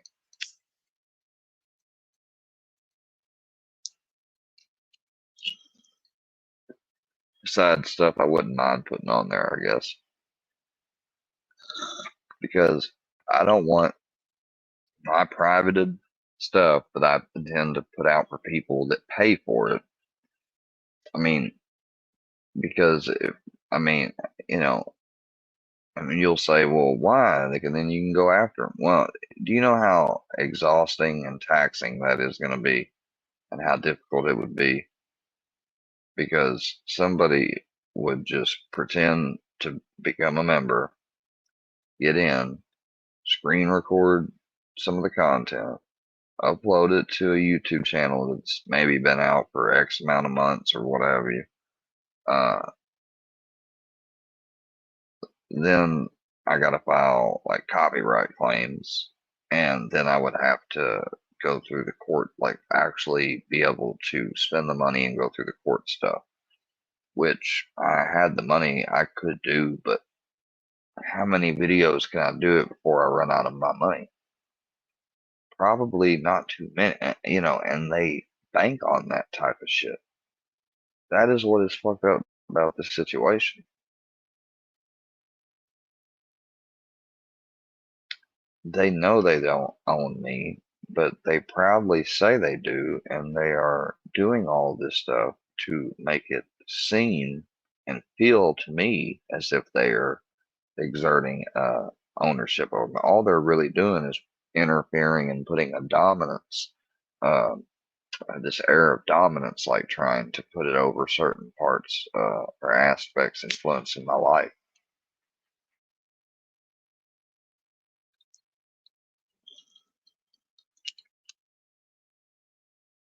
And it's fucked up because as much as they've went after just this one person and everything with all this stuff and for the supposed reasons that they say, which have all but evolved. First, it was because of all the doxing that I, quote unquote, had done.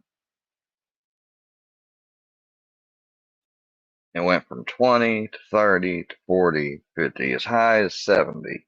I kid you not. Then it was about because I'm an addict. Because I told my story to Scooter privately and all about my life. And I started explaining and being vulnerable to people and telling them about the accident, different things. So then it was all determined and assumed by them, the MDs of the workiverse, supposedly, quote unquote, that I'm, you know, an addict and all this shit. So they, you know, have been trying to give me medical advice as far as I'm concerned and all this other shit with telling me that I should go up to this random fucking Massachusetts man's house and I'd be cured of all my recovery woes. Like, which I vehemently and adamantly told and went out of my way to show as much as I could and thought of that would be enough to prove otherwise. And every single time they just defiantly, stubbornly just no, not won't, don't take that into consideration. I hadn't take that into consideration. Take none of it into consideration. Not a fucking inch. So, you know, then that was the big kick. Was addiction. You know. Then it was, you know, go and get some info on the pouring the cock on Saul, you know, which didn't happen. And so they kind of just always use that as a joke to hurt me because he died last year and they were around starting this shit when he had passed. Moving on though, the next thing they started to try to do was they tried to get people either in their group or actual, maybe an actual girl, what have you, um, that were coming over. One such name as Archangel, I believe, to my chat, and they were trying to get me. You know, they had literally taken features that I had said about that I liked, and would find pictures because looking back, I had saw that. Oh, like this is completely engineered, and so they were trying to get me to say or possibly maybe act certain way on a text message, and something that didn't work. So then they just started finally, and between all this, then they started going out in labs and random labs like Wacky Jackie did, calling me a kitty diddler and all this other stuff. And they started calling me a fucking pedophile. But still, there's no comparison to Johnny. Okay. All right. According to Johnny. All right. So moving on. So then they call me a pedophile and a woman beater, a child beater, when I have no fucking charges whatsoever related to such, nor incidences. But then, after months and months and months of threatening in the background that they were going to get a hold of supposedly somebody that I had a homosexual relationship with that I didn't, and my wife, of which I had already told the story about our relationship and breakup and etc. And they tried to get a hold of her for 8 fucking months. Mr. Fusion did, admittedly out his own fucking mouth. And she finally buckled to the pressure of coming on and doing an interview more like a stage scripted tell all to try to hurt my character more. And I haven't even watched it, so I can't even comment about it or what was on it, except that from what I heard was it's basically a reversal of the damn story I told. Making me as the like aggressor, which she knows in her heart that's not true. So regardless,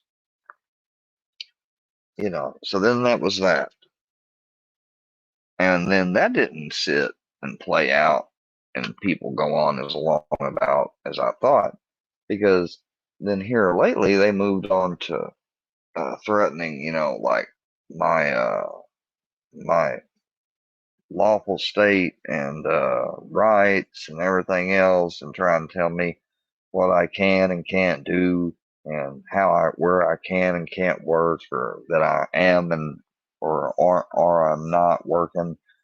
I tell you what, I have been working proudly now for this online gig that I got, and it has been fucking just A1.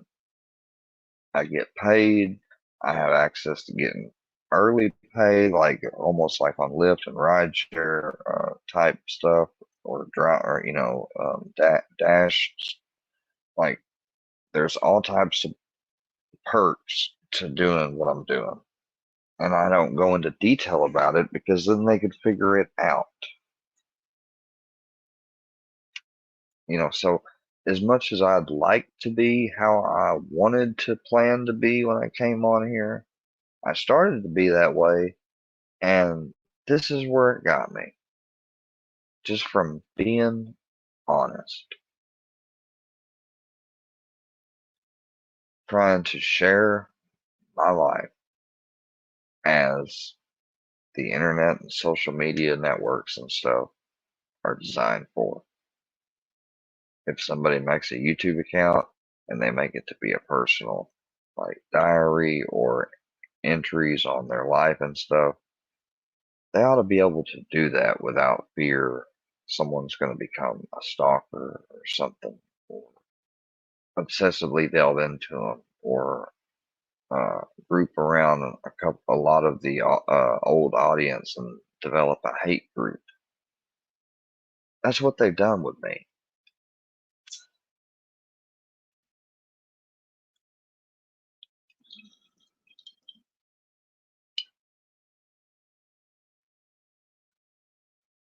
It just doesn't make any sense. Let this video keep going. Man, I talked for a long time. The body that had served Oh, his being well. Let's take that back. Money. That's the end all be all. It's money. And for the naysayers that say it's not, I say this. If it's not money, then why the push for the merch and the cash apps and the monetization of channels and monetization of this stuff? If it's just all about laughs and not being serious, why is it monetized? For almost 75 years in this lifetime.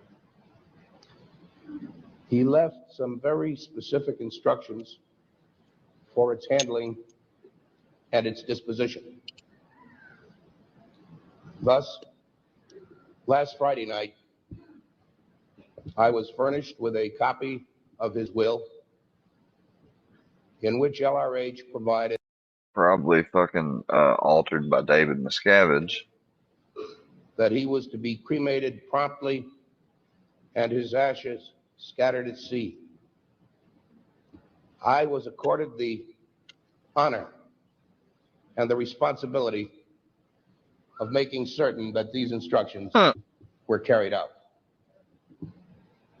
With associate counsel. But an autopsy report did come out. He was found to have Thorazine in his not Thorazine. I forgot what it was called. Some type of barbiturate or something. Forgot. I proceeded to the San Luis Obispo area and took custody of the body of this great Thetan. I personally made all necessary arrangements. Wow. And by 3:40 p.m. on Saturday, January 25th, less than 24 hours after LRH discarded his body, I bore personal witness to the fact that his instructions were precisely carried out. Scattering of the ashes at sea has, by prearrangement, been handled by the funeral director with whom I made all other arrangements. There are several very important matters that I wish to bring to your attention. First, the body of L. Ron Hubbard was sound and strong and fully capable of serving this mighty Thetan for many years, had that suited his purposes. Second,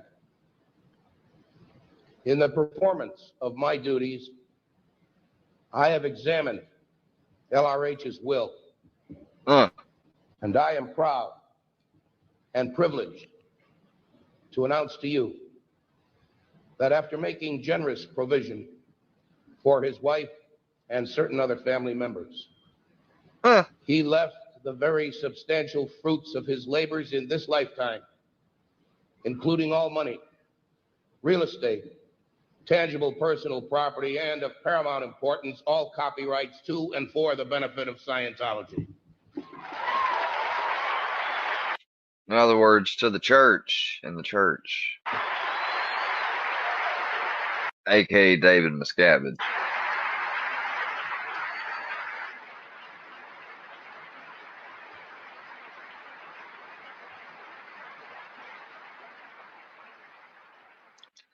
Alright, let's get back to our original video. Get back on track now. You know. But just know, like, that's all bullshit. All this is bullshit. Besides the Scientology stuff that I'm going over, but all this stuff with me and the attack, like, I'm all alone now. Like Johnny, if it was a Gene Team thing and that's why you couldn't have me up on your channel, that's all you had to tell me, dude.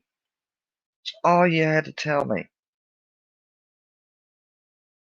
I know you think, oh, I didn't have to tell you shit. Well, fine. Well, you didn't have to get all butthurt either about me doing videos and stuff on you or going up on a panel. But you did.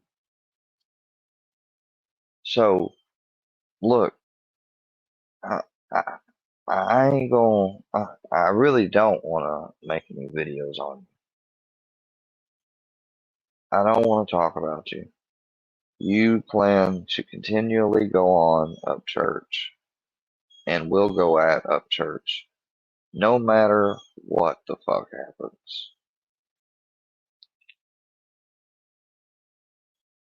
You'll not rest with that shit until you have a big ass channel and are pulling in money of your own or something drastically changes in your life. And even then, you're still gonna always have a calling back to this shit. That is what is dangerous here that people don't get and understand. I'm about to really put your ass on fucking Front Street right now, dude. If this guy from fucking bumfucked Egypt, aka Paintsville, fucking Kentucky, if he somehow gets more and more notoriety and or gets called as a witness in the court case with Patty, or let's say that Patty wins by some measure and loses on others or something. If any type of good thing that he perceives happens, he'll just, his ego and everything that's current will just grow 10 times bigger than what it is right now. I think it's fucked up what these people have said about this man's family. People may want to bring up, well, you said something about Gene. Yeah, I did. I was wrong. I was not only wrong, I regret it. And I can't take it back. All I can do is acknowledge it, apologize for it, and do my damnedest to make sure it doesn't happen again. Which is why, even though with the anger and stuff that I feel, I am not going to do that to Johnny or anyone.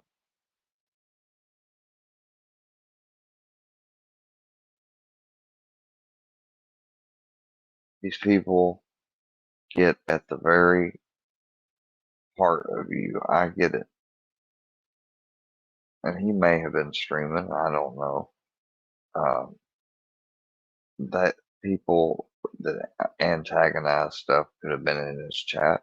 I have tried telling these people that they have Workyverse accounts that I've seen in their chat, but I can't ever say it because I'm either blocked, banned, or timed out when I do, because one of them usually ends up being a mod. So I'm trying to be a whistleblower, but I can't blow my fucking whistle, or when I do blow it, it's not loud enough. It's not reaching people.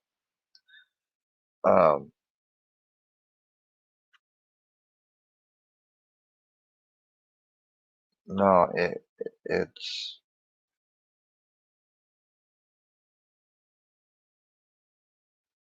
so now Filthy Animal, after Fusion and all the others who have spearheaded this, Filthy Animal comes in the picture and takes it up by going after. And keep in mind, this is someone they say that had good intentions and gave me good advice. If that's the case, why that he's never explained and given an actual legit reason why he would turn and do any of that. Because even people that have done sometimes like blatant things that were fucked up on there or whatever, like he's forgiven or whatnot, or he's made up, like how they talk about, like he first was going at the Littles and Lil Feller and all that, or Lil Me and all that, and they had made up. So he's not, there's nothing wrong with him, but since Guitar Fingers deemed me a low-cow in his own mind, but later, early on, before Filthy came around, I guess Filthy just took it to be his gospel. And he said, well, he's going to be mine. And he has been trying to tell people, like, he's gotten mad when other people have streamed me, sniped me, or anything. Like, it's fucking weird. It's alarming that he actually gives the, like, if he had said it or something once or whatever and came around, that'd be one thing. He'd still be a little bit of a nut to say that stuff, but if he's not coming back around no more making stuff or doing anything offline either, then hey, whatever. He's still coming back around and added to doing stuff offline and calling people, recording them without them knowing, and transmitting it live or doing a live broadcast of it after it's done. You know, they've done all these things. Sent ugly pictures and different things depicting my granddad and I think me to some of my family members. Here just recently, I've gotten 2 packages that have been claimed by Filthy Animal and his group, sending them to me. I plan to actually turn these packages in to a law enforcement body. And yeah, I've got to get confirmation that they're going to be actually processed or added to some type of case made. Otherwise, no one's going to take them. So they may think that I'm going to try to take them to my local. They're wrong.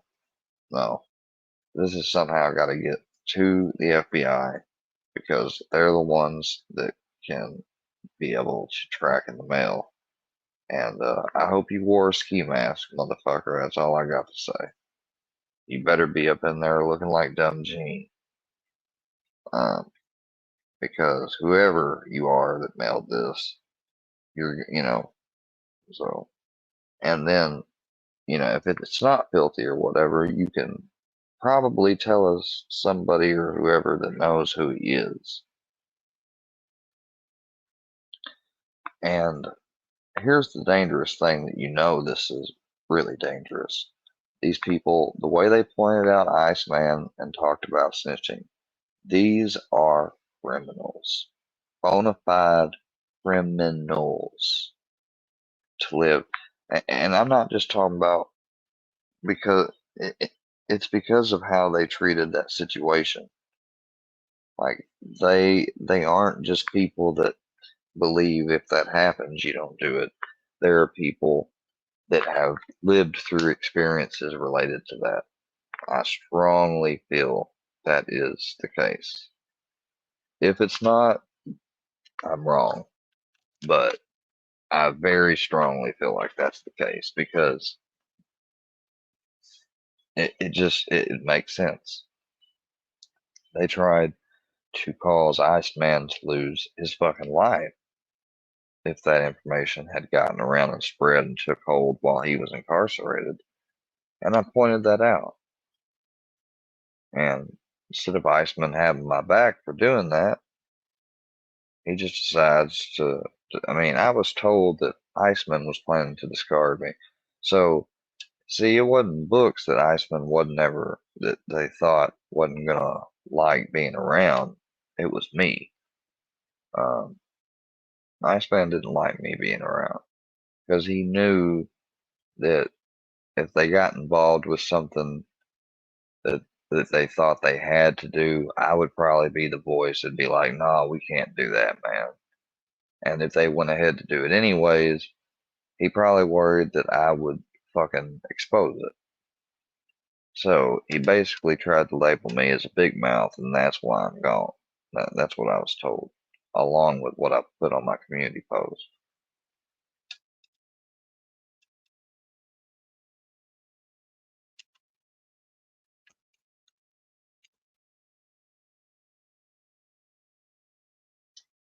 and I might, and if I was lied to, then I guess I got scammed again because I did, you know, pay for the information that I got.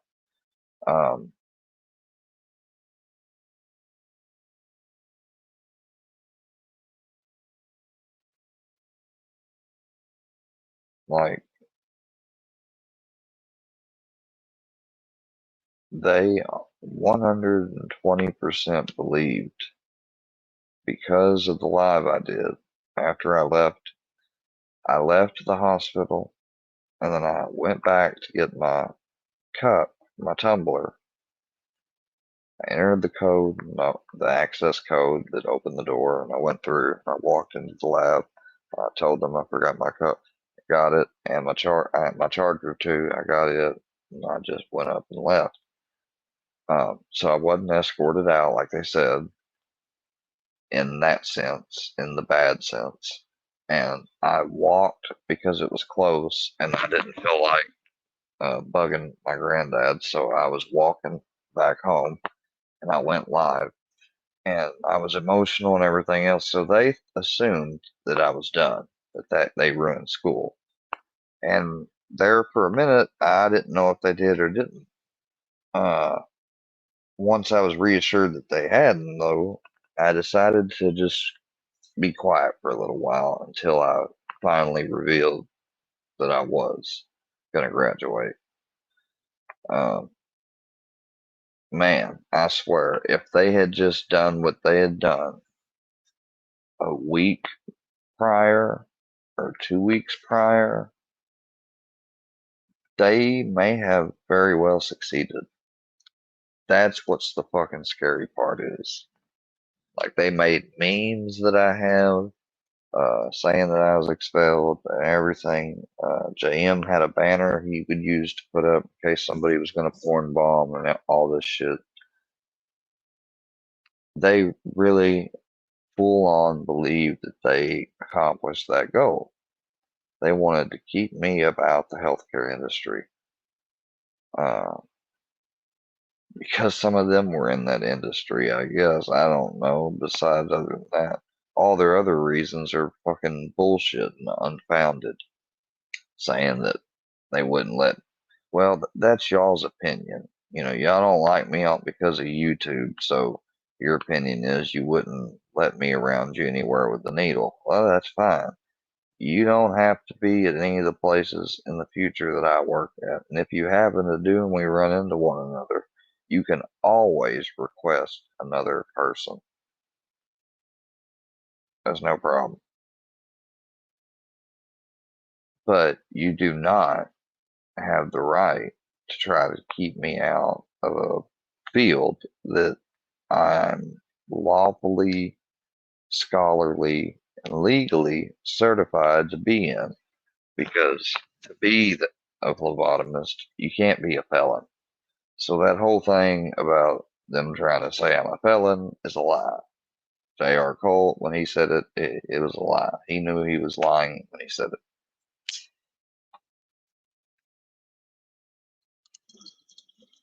They're pointing to videos where I explained times where I was charged with a felony charge, but it either was dropped or I had a successful diversion SIS plan on it and served it. And so it's null and void. Those things are not, even if you can still find something that's on there, if it's not a conviction, it's cannon fodder. It's just, you know, information to read, and you can make heads or tails of it, depending on who you are and what are you reading stuff for. But other than that, it really does not do anything. You know,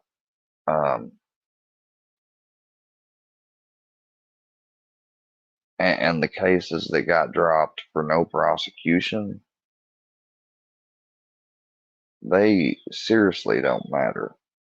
And having it on video, the implication that somebody might be biasly taken into an account that I was charged with something, but not convicted, and they're going to make a determination of something relating to my constitutional rights, all based on that fucking one thing. That could be actually a real lawsuit, unlike Dagburn's bullshit with Ryan Upchurch.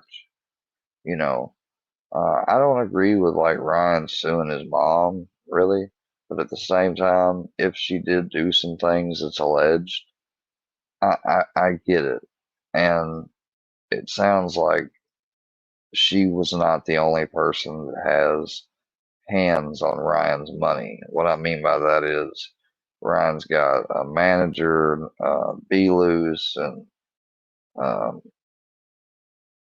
what's his name, Deer Dwarf. He's got a lot of people that have a claim to part of his wealth. You know what I'm saying? So when something, it's like when something fucks like other people, because you remember it's been said that that Ryan couldn't do anything about the lawsuit if he wanted to, that it's all in Be Loose in them's hands. That I forgot who's reported on that first, but that has came out.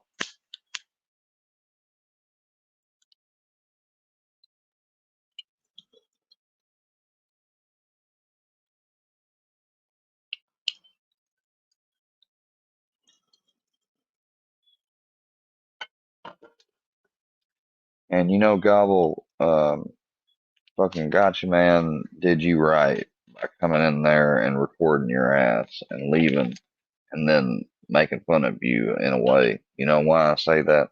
The only reason why I say that or okay with it, because what you did with Justin Adams. And that's one of the reasons why Goebel is so mad that he is, because I said and have said this. What he did recording Justin Adams privately because see, without that conversation with Justin Adams, who would he have been other than some guy saying that he is acting like he knows Ryan? He might have been a little bit of a viral sensation, but sooner or later it would have faded. But no. He gets somebody that played the guitar with Ryan on several songs, traveled with him, knew him, worked closely and lived with, closely around him, knew him on a personal level. Upchurch, I believe, knows his Justin's ex, who he has kids with, and stuff. So, he found somebody that if they talked about Upchurch, like, it was going to be kind of sensational. And somehow he got into getting a conversation with that dude. How, I don't know. That'd be interesting to find out the who, what, wins, and how that happened. Probably won't.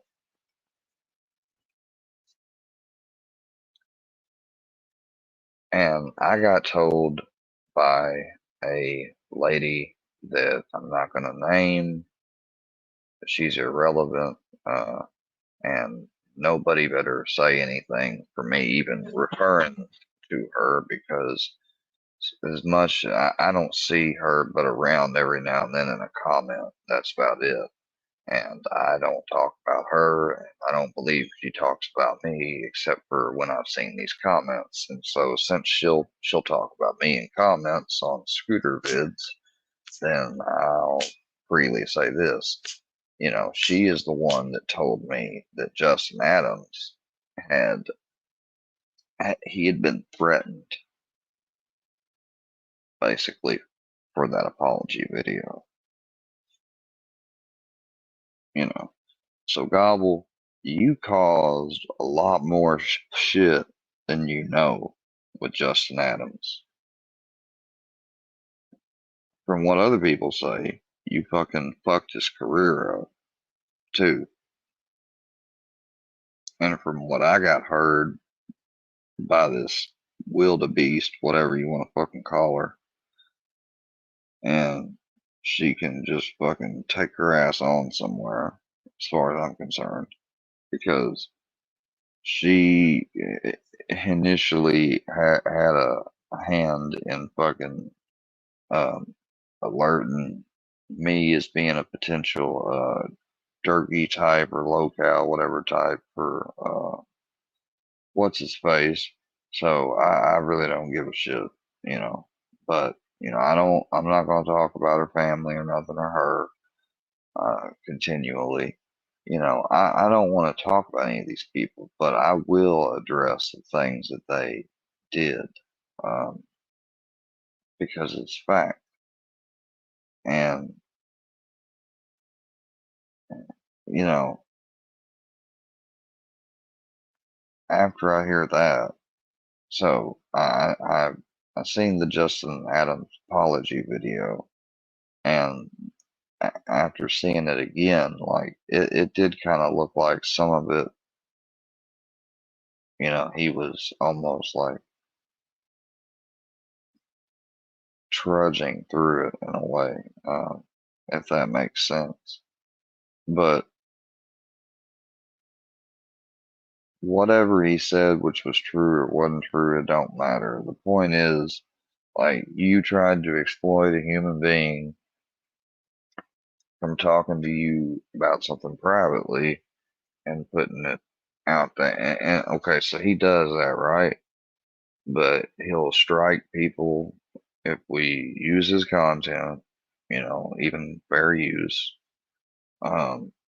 He'll do things like tell you that if you, had like a baby died, that it's your fault, or if you got cancer, to hurry up and die, and I'm not taking up for them people or nothing, but I'm just in general, or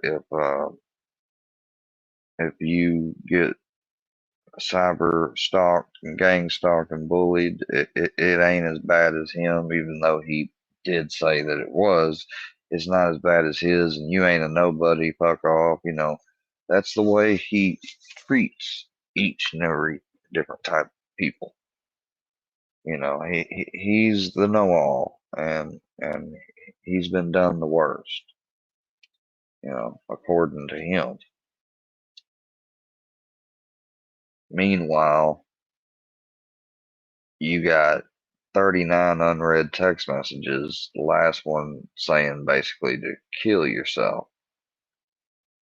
and 2 fucking unknown packages at the fucking front door. Who else is dealing with that?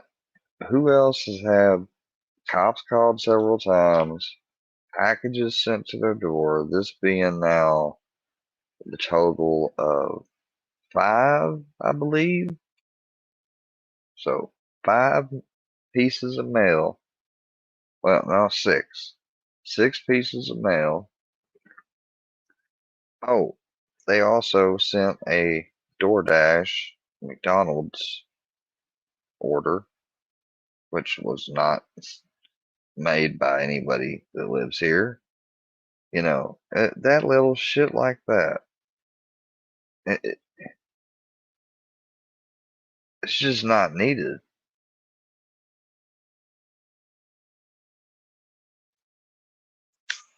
Especially when my granddad sees it, because he knows now. After so long of this shit going on, he's gotten to learn it.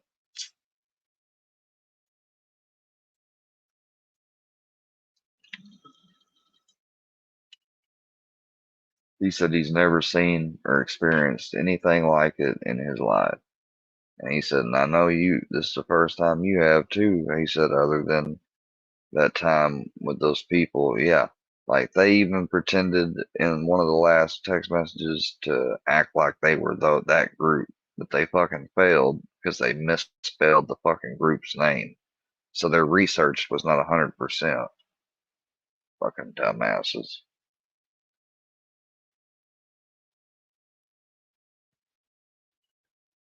Oh my God.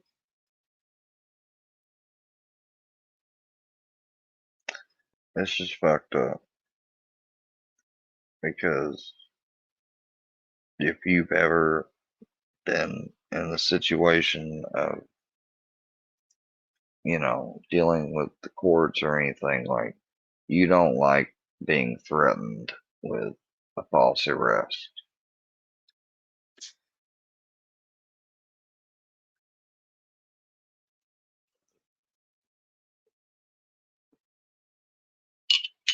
Makes everything else real depressing.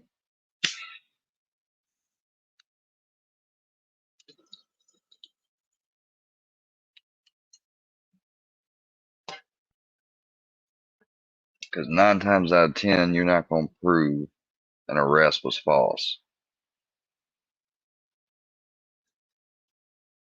You'll be lucky if the charge were to get dropped, lowered, you know, or you get a diversion. I was lucky, blessed is more like it. I was blessed beyond recognition whenever I had a maniac threaten and had already had a pattern of domestic abuse with her and threatened her more into making up this fucking tale because she had embarrassed him and I guess threatened his manhood, whatever, by telling him something that was true that happened, and he didn't like it. And so he said, either do that or you're going to lose your kids. And Eric, because at the time she was having addiction issues and stuff, she was very well in the spot where she could, potentially lose her kids kind of already. So that threat was not a far off cry. So while under the influence, a statement was made, and that statement became the basis of my questioning and interrogation that I voluntarily went to, which then led to my arrest and detainment for 24 hours. And then I was released. And then within about 2 hours of being released, I got a phone call, recorded it, and sent it off. And then about 4 hours later, I got the confirmation that it was going to be closing up. In other words, I didn't have to worry about getting charged because they didn't have enough of everything together as it was. Otherwise, I wouldn't have been released at the 24-hour mark. That is a technical thing and happens whenever you don't get a warrant. If you're in jail and they do not serve you within 24 hours of the warrant, you must be released. Now, that doesn't mean they can't come back even the same day or the next day, what have you, with that warrant and then take you back. And then it just starts all over again. So, just because I got released, like that was one of the questions I asked when I was getting out I was like, is it over? And they were like, they couldn't give me a clear answer. So I was like, yeah, it's not over. So the fact that I was able to do that, and I've been through that, like, I don't like being falsely accused.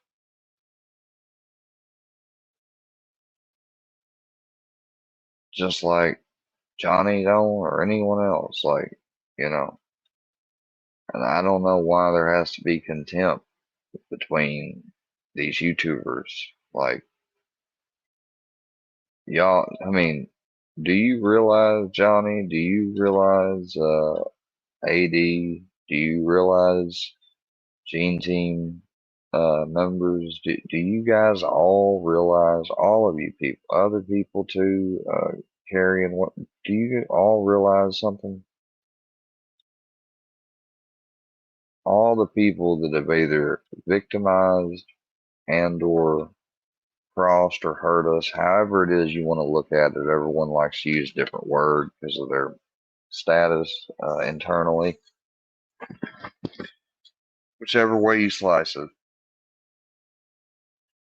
they're laughing at the fact that there's no unity among any of it. No solid unifying, because that's what would take to go up against this.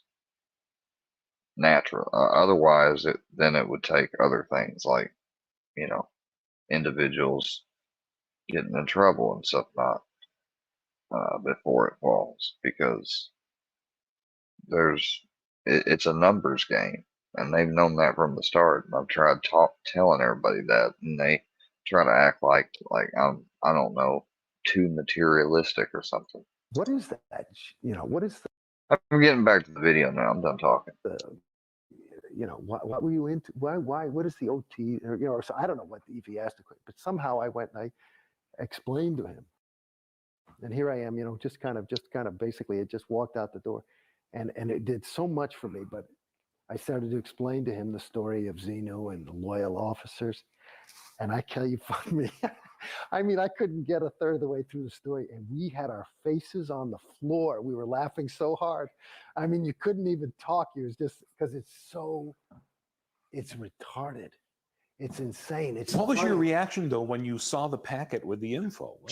How did you react? Well, that's the other thing I got to say. I mean, like I had told you earlier, I had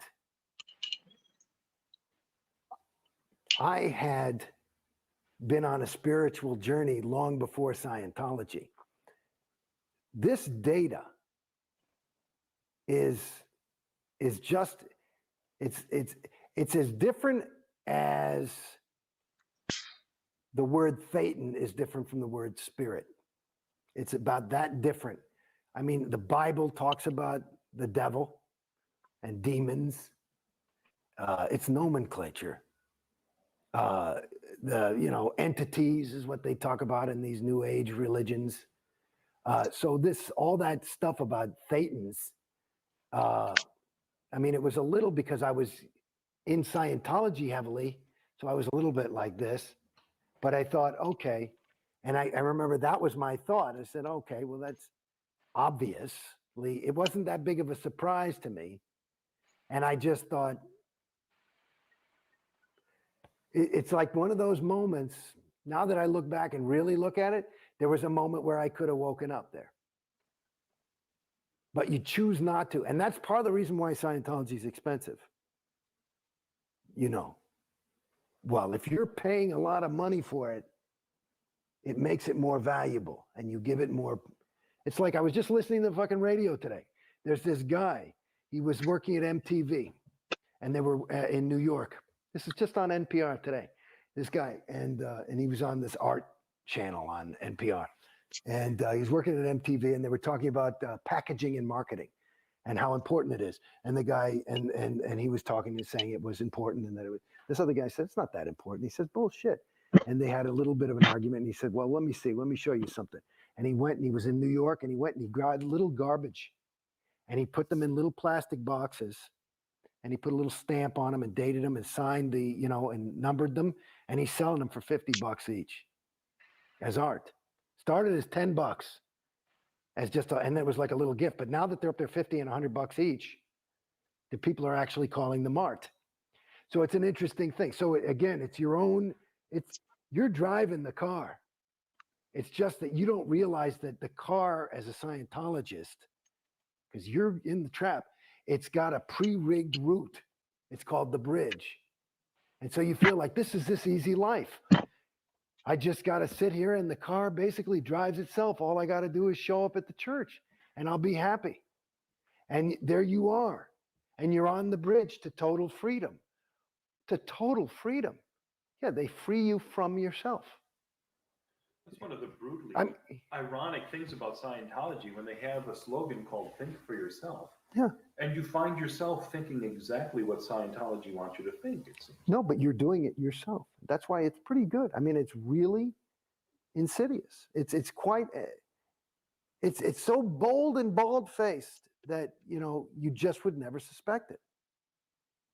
You know, it's another, reminds me, you remember those, I used to smoke cigarettes.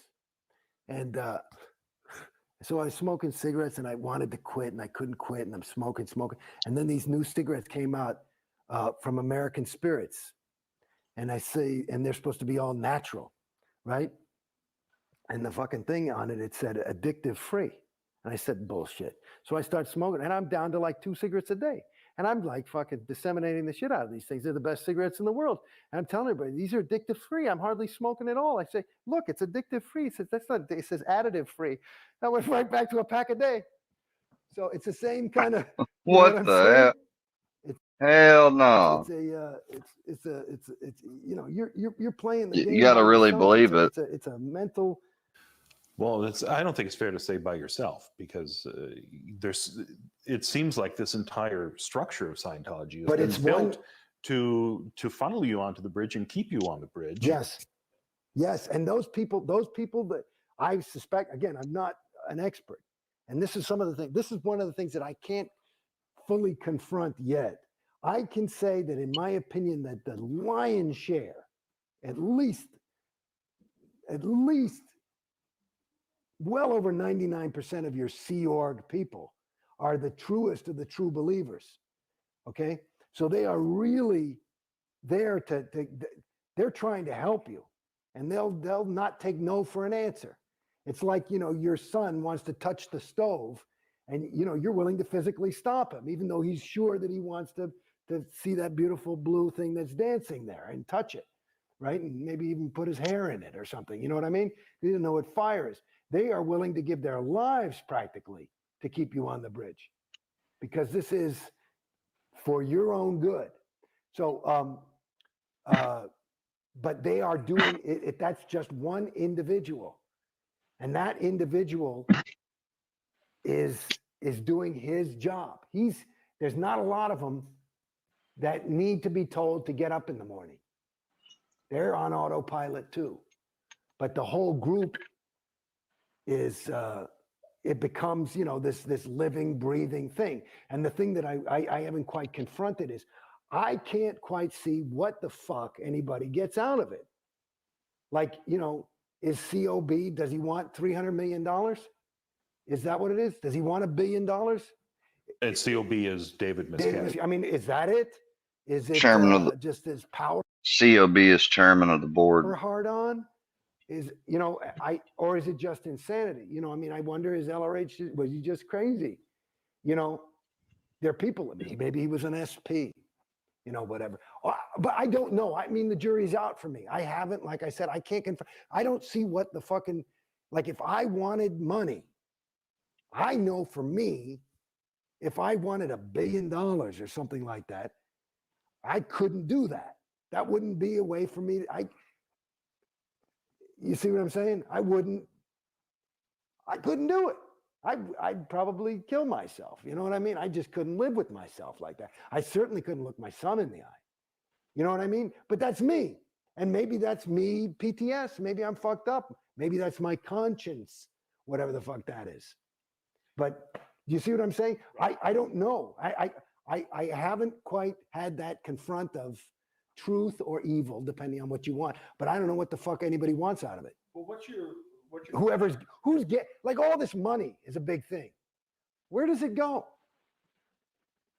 Well, we see recently there was a video released of Tom Cruise's birthday aboard the Free Winds, and I understand that there was 6 figures spent on the birthday party for Tom, and that's parishioners' money going to keep Tom Cruise happy. Well, they figure that's worth it. You know, according to him, he brings in just him being Tom Cruise.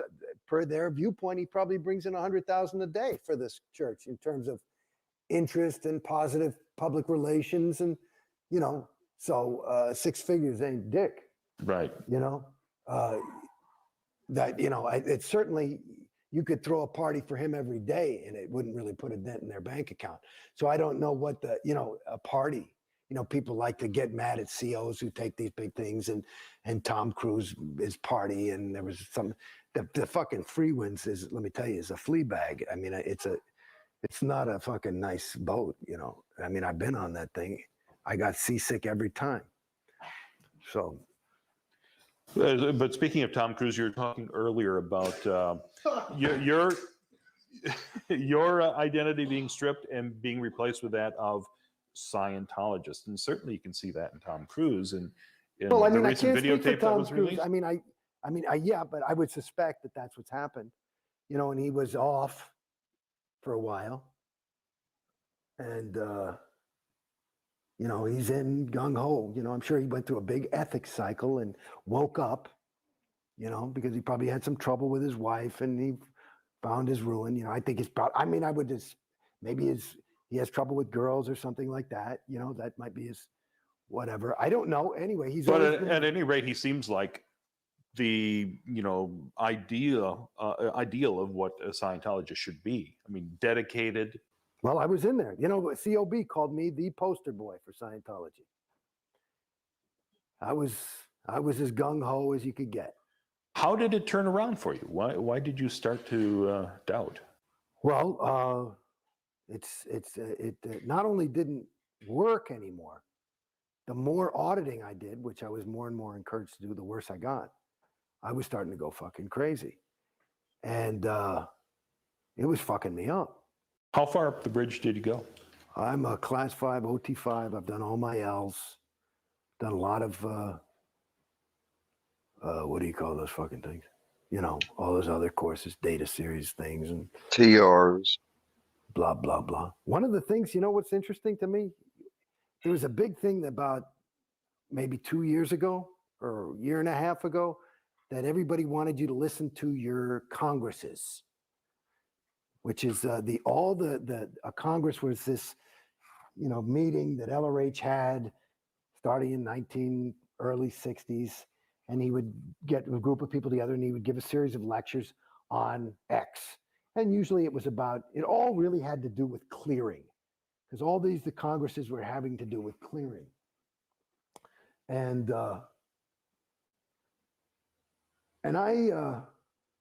let me give you, remember that I'm talking about the congresses. I'm going to give you the unabridged version. Is that okay? Sure. You sure? Yeah, time. Okay. When I was in that TR's course, my very first week in Scientology. Now, again, I'm an actor, so, you know, communication is something I kind of do for a living. So, and that's a whole course about communication. So I felt like I'm pretty good at this naturally. And one of the exercises is they use Alice in Wonderland, which has got full of these wild kind of sentences, and you take it and you read it to yourself and then you deliver it as your own. That's a TR1. TR2 is properly acknowledge somebody. So they say off with your head and you say thank you to make sure they know it and end it. And there's all these other things. Now, here I was doing this TR. It was happened to be TR2. And somebody said off with your head. And I said, my God. And they flunked me. And I said, why? And they said, you know, because you're showing, you know, it's supposed to be just thank you, good, whatever. I said, no, read the fucking thing. It says appropriate acknowledgement. If somebody says off with your head, why do you think he chose Alice in Wonderland? And they bring the head technical person in the fucking place, and they're all invalidating the shit out of me, and I'm sticking to my guns. I finally am crying. I said, you guys are fucking wrong. Who the fuck talks like that? Thank you. I got it. Okay. Good. Wow. That would be way too much. Wow. Okay? I totally duplicate that. This is the way you're supposed to talk. I'm really talking to you. But do you see how I'm not? So it's there. This is perfect in terms of their idea. All right, I got it. Okay, so that was good TRs, wasn't excellent. Excellent TRs is more like this. You know, you're really conversational, but I'm not moving and I'm really looking at you and I'm ready for everything. And I don't blink and I'm not really, your eyes stink. Okay? So it's that kind of fucking deal. Some gum wore Sue up. Anyway, that's just a private joke. Okay. You know that one, right? Anyway, Mu Gu Gai Pan. These are words that just, you can talk gibberish in Scientology to help you learn your TRs. And one of the things written down is some gum war Su up. That's not a sentence. That's like written like Chinese, S-U-M. Anyway, So at any rate, so I'm in there and I'm fucking crying and shit and like blah blah blah. So finally I stop and I toe the line and I'm like, thank you, okay, good, you know. And then about 4 years later, in some event, COB David Miscavige says, "Hey, there's been this big breakthrough in this golden age of tech." Fucking piece of shit. One of the things is, here's the real thing on people have been doing the improper acknowledgement. You're supposed to have, it says appropriate acknowledgement. And they have LRH on tape saying, you know, somebody said it off with your head and he goes, my God, that's the right way to do it. So here I was, this guy, first day of school, and I had it right. Now, cut 2. You're asking me how I got out. So I'm in the fucking thing and they keep telling me I got to do this action and I got to do this and you got to do this sec checking and all this shit. And I'm like, you fucking people, I wouldn't show up here if I wasn't ready. And there would be sec checking, which is basically asking me for my crimes and charging me I probably paid 50 grand, excuse me, in sec checks to get this shit together because everything was fucked up. So it must be that I'm fucked up. And I kept saying, these sec checks are killing me. And this is the standard tech now. This is the golden age of tech. And I finally just said, you know something, motherfuckers? I don't care. You could get LRH to fly down here back from fucking Target 2 and tell me that I am fucking doing it wrong. I am not going in session and doing this shit. You guys are fucking killing me. I am here to tell you, you're fucking me up. So I'm out of here until you fucking wake up. Okay? And then they come back to my house and they're offering me free auditing. I say, show me where free auditing is standard. You're not giving me standard tech. Now you want to fix it by more unstandard shit? Get the fuck out of here. You ask Griffey Blythe and the whole rest of those motherfuckers at AO if this is a lie. It's the fucking truth. And I'm out. And then they call and I just went on course because I couldn't take any more of this fucking auditing. It was killing me. So then they come out with this thing. Jason, you have to see this. I wouldn't even go to events, you know? Because me, I'm at events, everybody's like, hey, how you doing? And I go, good. I just couldn't fucking lie anymore. I'm ready to fucking die, you know? And I told him, I'm not going. I can't participate. Because my role was like Jason Beghe. I couldn't be like, yeah, well, I'll tell you the truth. I'm fucked up. I hate OT5 and everything's going fucking shitty and it's fucking not working and it's costing me a shitload of money and I'm more unhappy than I've ever been in my entire fucking life. What would happen if you spoke truthfully? Well, I would tell that I would talk to RTC and all these things, but it's bad PR. It's none of anybody else's business. You're not supposed to talk about your case. So this is going on, honey, this is going on I was in Scientology maybe 10, 11 years. The last 8 years like that, okay? And I'm paying fucking money. Maybe I paid $1 million fucking dollars. I don't know. I don't even keep track. I just said, what the, okay, here's another fucking thing. This is gonna work. You think so? Yeah, we finally got it. So anyway, on this fucking thing, I'm out of thing and I'm doing course and I'm just off auditing lines, you know? And then you gotta see this thing, Jason, he's gonna fucking key you out. And I go in and they show me this fucking, and I'm looking at all these people who are on OT7 and they're going nuts with the sec checks too. And I'm like, this is fucking crazy. Sec checks, yeah, they really do bring you in and are like, it's almost like interrogations almost turned up with the Scientology vibe added. People like, you know, they're supposed to be home auditing and then they have to go to flag every 6 months and they're there for like 6 fucking weeks. How are you supposed to, what are you, crazy? And at the end of this video and stuff, I'll address more on that shit, but I'm not really gonna address too much more on it. You know, thankfully, I made sure to, you know, do what I always do, and that's record things. I could have just streamed it also to my channel at the same time, but I didn't, and I'm glad.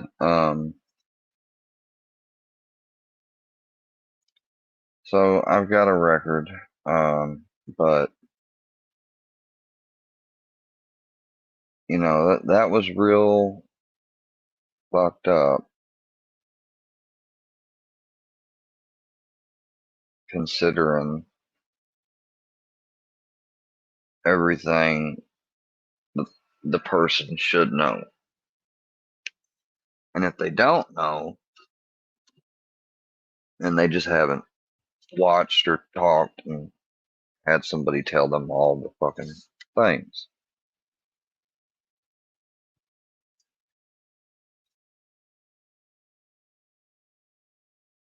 I'm not a person that, you know, if you don't have a desire at all, like even if you once did and then don't, if you don't want me around, then I don't want to be around. I don't want to be where I'm not wanted, you know.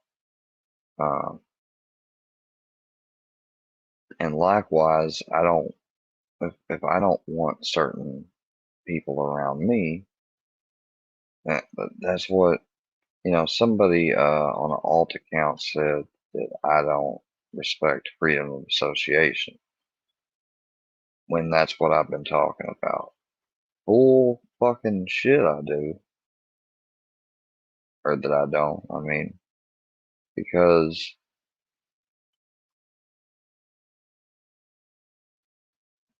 I have told, like, you know, and if they want to say, well, you kept bugging Dak, like, no, I wasn't. Like, after he blocked me, although, yeah, I made sure to make a point of it because he's talked about me, I haven't been going over there and alt after alt, steady trying to, or changing StreamYard accounts to try to get in up there.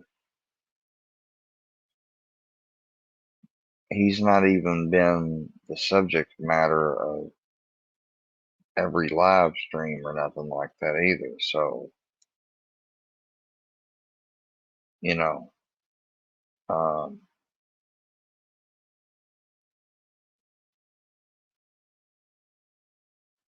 I don't know, you know, and I really don't know about AD.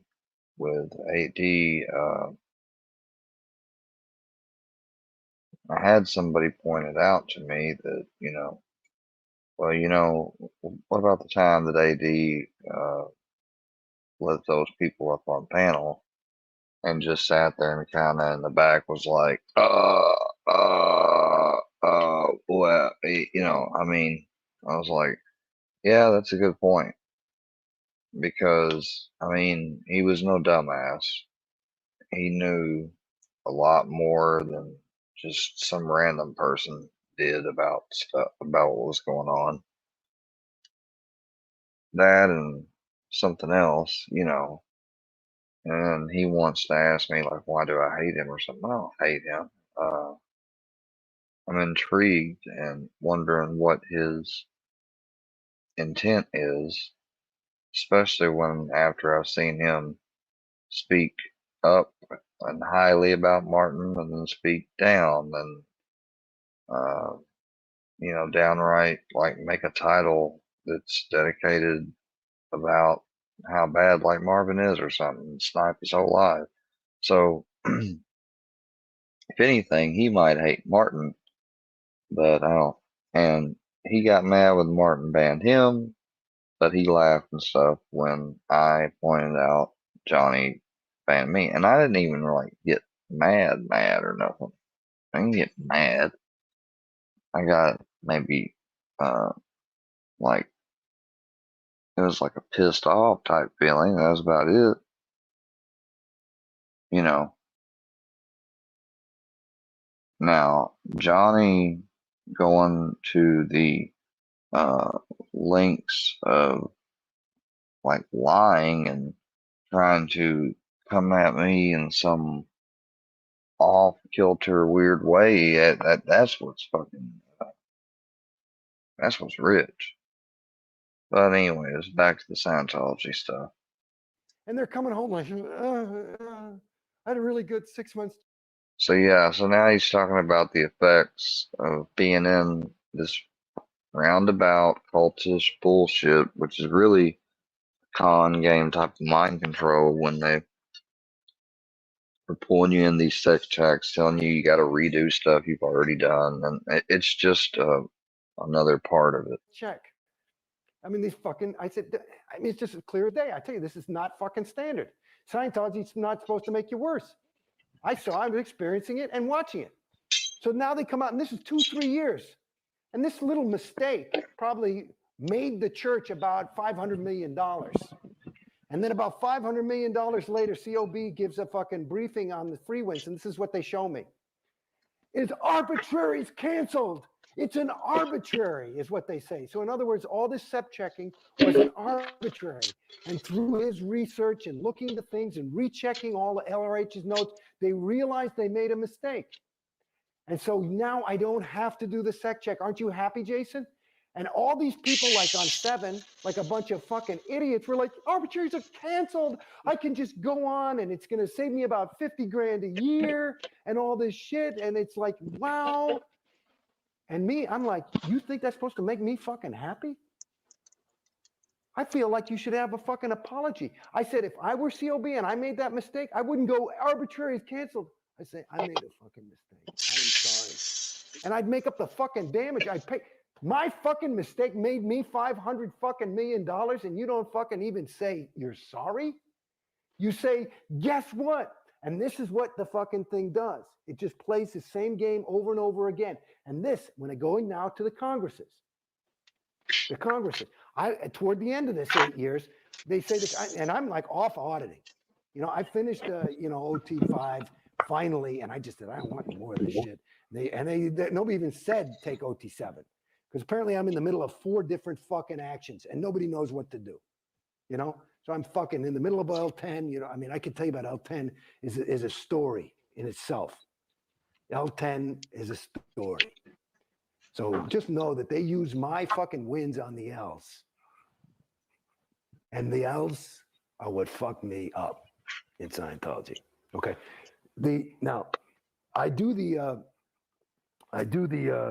So I go and I say, fuck it. Okay, I'll buy these Congresses. It's only a couple of $1,000 and I got something to do and I'll get in shape. I'll listen to a Congress and go for a walk. So I was one of the first people to finish the Congresses because I just I get up and I fucking thing and I get up early. I get up at like 5 and I just get up and I take the dog and I'd go and I'd listen to 3 tapes and walk for an hour or 2 and do the thing. And I got through the Congresses. And the Congresses are part of what got me out of Scientology. Because if you listen to those fucking Congresses, it goes like this. Hi, everybody. I'm LRH. I'm very happy you're here. Listen, I've got great fucking news. We've got clear handled. And he'll do this thing, and it's this new technology, and here's the realization, and this is foolproof, and this is it. And that's it. And now welcome to 1964. Okay, apparently, you know, because the fucking thing didn't work and Dianetics didn't work, even though nobody ever said it didn't, but they always trying to perfect clear. Then the next Congress, and there were what, 20, 30 of these fucking Congresses, maybe about, I don't know, 200 hours or some shit. Every fucking Congress is, I got it now we've got clear handled. We finally got clear. And this is going on I'm listening from 1964 to like 1970, and they still haven't fucking handled clear, but they're selling you clear. And I said, what the fuck? That's exactly what they're doing to me now.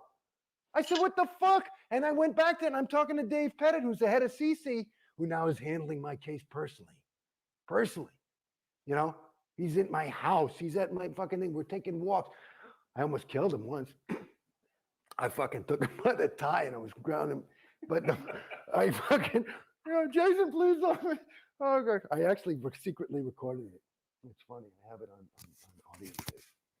But oh, fucking thing. Because he didn't want me to leave. Please don't leave. Please don't leave. I said, motherfucker, get out of the way or I will fucking kill you. And he wouldn't get out of the way. So I took him by the tie and put him down on the floor. And then I walked out. But because it'll get you pissed.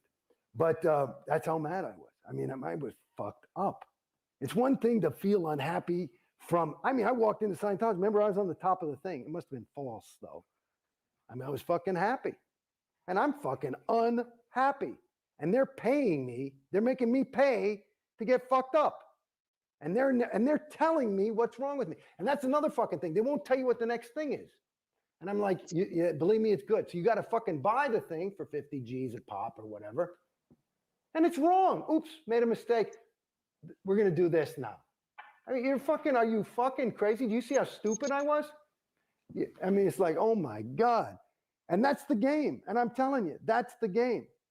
So at any rate, the Congresses helped me out because I said, what the fuck? Because I never met LRH and I figured he was good. I figured Scientology works. It's just these fucking mortals can't fucking give me Scientology. If Scientology works 100% of the time, this ain't fucking working, so I'm not getting Scientology. And that's what I said to him. I said, that's why I said you guys should give me the fucking money. It's one thing to make a fucking mistake, but let's say the last fucking 600 grand was a fucking mistake.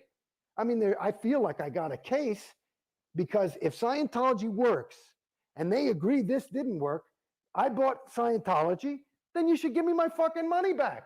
And there's nothing to indicate that they have any fucking hope for my case now. So I just said, babies, let's just, and it took me, I was trying to be nice. I mean, 6-8 months, I was saying, why don't we just let me go? Just let me go. Just let me go. I think it's better. You don't want to get into a whole fucking thing with me. And they would. And they had to keep changing terminals because I'm talking about big fucking terminals. Because I would put doubt in their universe because you can't argue with my story. When you saw what happened to fucking me and you're a trained auditor and you look in my fucking folder, they fucked me up. I'm talking about insane. I'm like, I've never been like that in my life. I walked out, I was like, hey, hi. I was never shy. I was never introverted or anything. I'm sitting there like, I'm fucked up now. You know what I mean? And so, they fucked me the fuck up. Well, the way out's the way through. There's no reason to get in that room.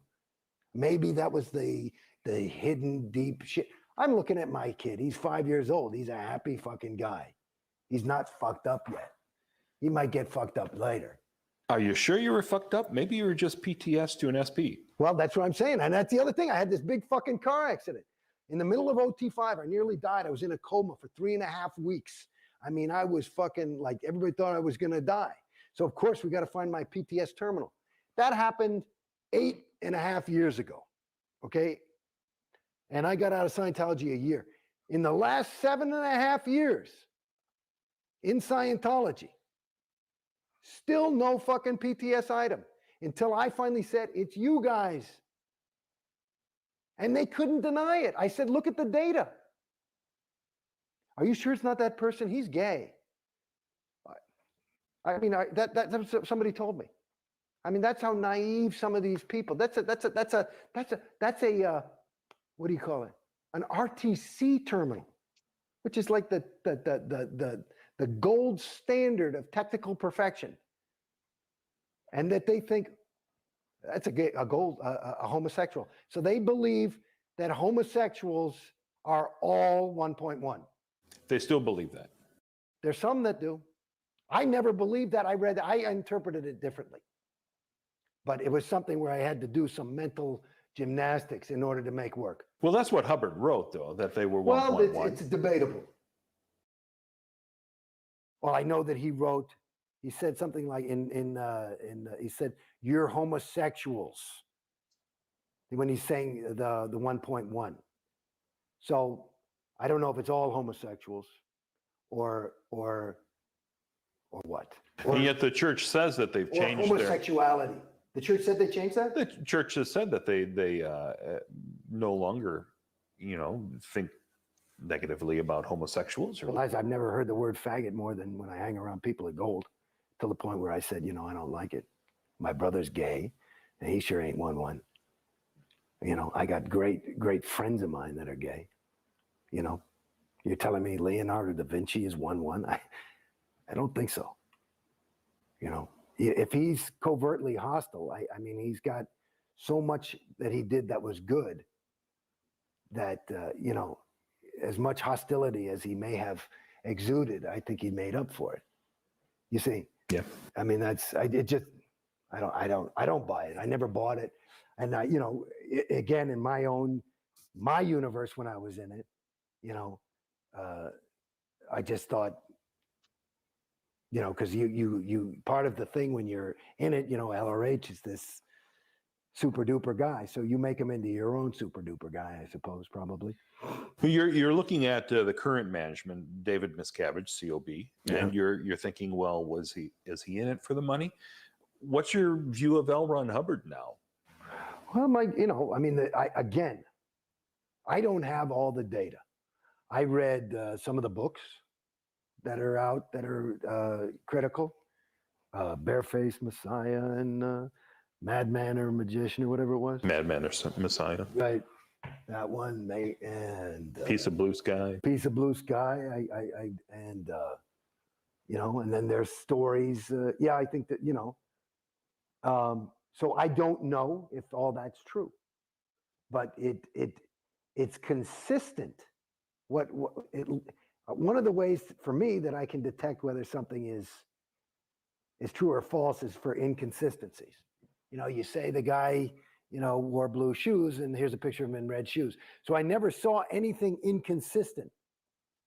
But I didn't see it with my own eyes. But there's the person seemed reliable. But again, here I am. I'm just pulling out of this thing, and I thought LRH was reliable, and I don't. I don't think so now. I mean, I look, and the whole death and the death certificate and all this stuff. It's hard to argue with.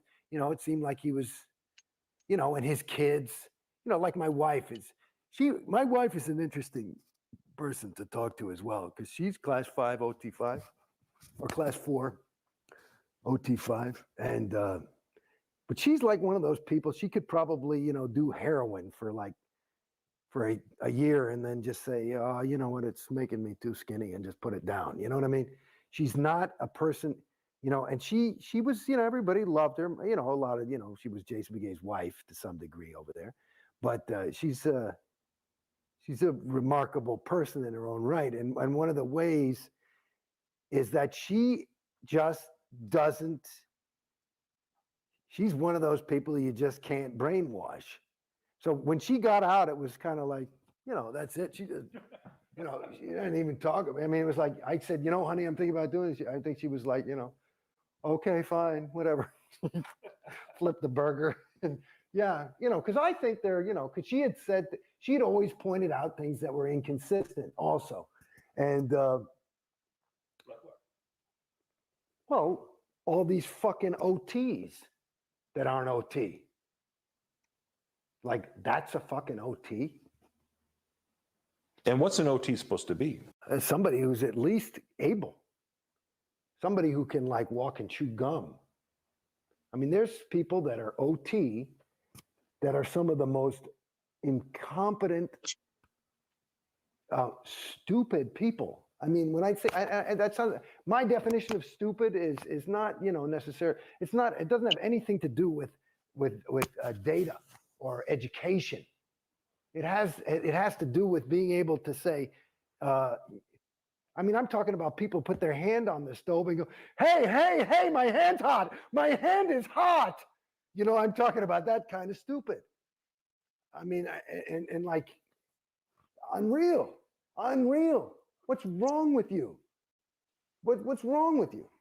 So that, there's some real dopes that have, but they have money and they're successful and they feel good about themselves because they're on 7. Well, I'm on 7 now. It's fucking great. I got to tell you, you got to get on 7. Yeah. It's that kind of thing. And it gives them a thing. And you look at him and it's, and and Scientologists know, and I've talked to Big Tur. I said, what the fuck? We've talked, what is that? What is that? Because these people, I might have had an issue with them and they'll write me up and they'll bring me to ethics. I got to handle this thing. And it'll be in the thing they wrote up. I'd say, what do you want me to say? It's true, I guess. And they go, well, I'm not going to say the name. He's, well, you know who he is. I go, yeah, okay. We just had to bring it in because it's written up. You want to, write anything? I don't give a fuck. Put it in the folder. So I mean, do you understand what I'm saying? Yeah. So that was some of the stuff that she would just really go nutty on. And even me, here I was. I told you, the further I went up the fucking bridge, the more the nuttier. Casey I became. I met this girl and I was, and she could see the more I do this shit, whatever. It wasn't handling dick. So once you left, how did you leave? They wouldn't let me leave. They just kept saying no. And so that's what they do to a lot of people. This is, now that he's bringing this up, I'm gonna bring this up. Especially if you're Sea Org or low income class type person, or if you've been there for a lot of years and you're on a compound that's highly regulated and restricted, they will come up with everything in the book to persuade and keep you there. Like, I mean, to the point of doing things to circumvent your free will so you can't leave. Yeah, keeping people against their will, i.e., it's happened. I said, okay, give me my money back. And that what I had was, money on account. And per their policy, if you ask for your money, that was it. And they did give it back. They gave my wife's money back. They offered to give me my money back. And I'm still in they want me to sign a piece of paper that says that I have no further claim against them. And I told them I can't do that because I feel I do. And I just said, I don't have the time or the money to get into a legal battle. Even like, let's say $1 million, they probably owe me conservatively. And in this country, you could do pain and suffering. Maybe I could get a couple extra bucks. I just don't. It's tough to litigate Scientology. Yeah, but I'm not going to sign some paper that says I don't. I just couldn't. It's just my own integrity. I couldn't. I couldn't say that. So what's happened since you left Scientology? I know I was talking to your wife a little bit earlier, and she was talking about how, the friends cut off from her who, those who were still in Scientology. Yeah, well, Jesus, I got a little son too, and he was in a little Scientology school, and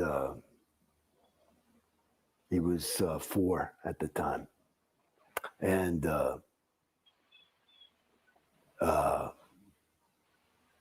no school was started. We moved.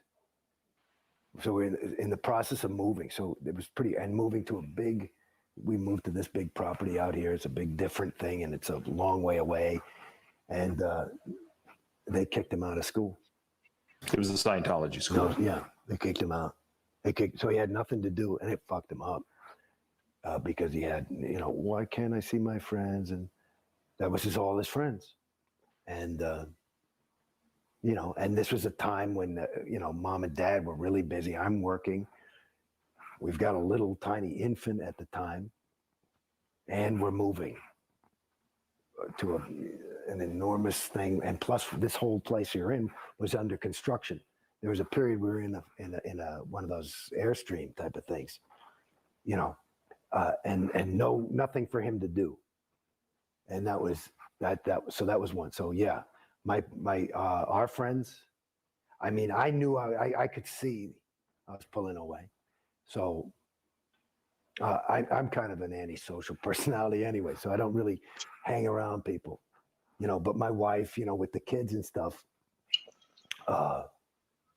she, I remember there's a girl, a wonderful girl, Kelly Daniels, terrific chick. And she found out, some ethics person told her, and she just was inconsolable, So I know there were a lot of broken hearts on the other side. And now there's not. I saw some fucking kid like that I hardly know. I do voiceovers too.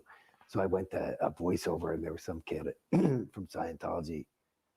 And like usually if I'd see him at a voiceover, I'd be, hey, Jason, and he went, and I just said, you fucking punk. That's all I said to him. It's just like, you see that's it in a nutshell.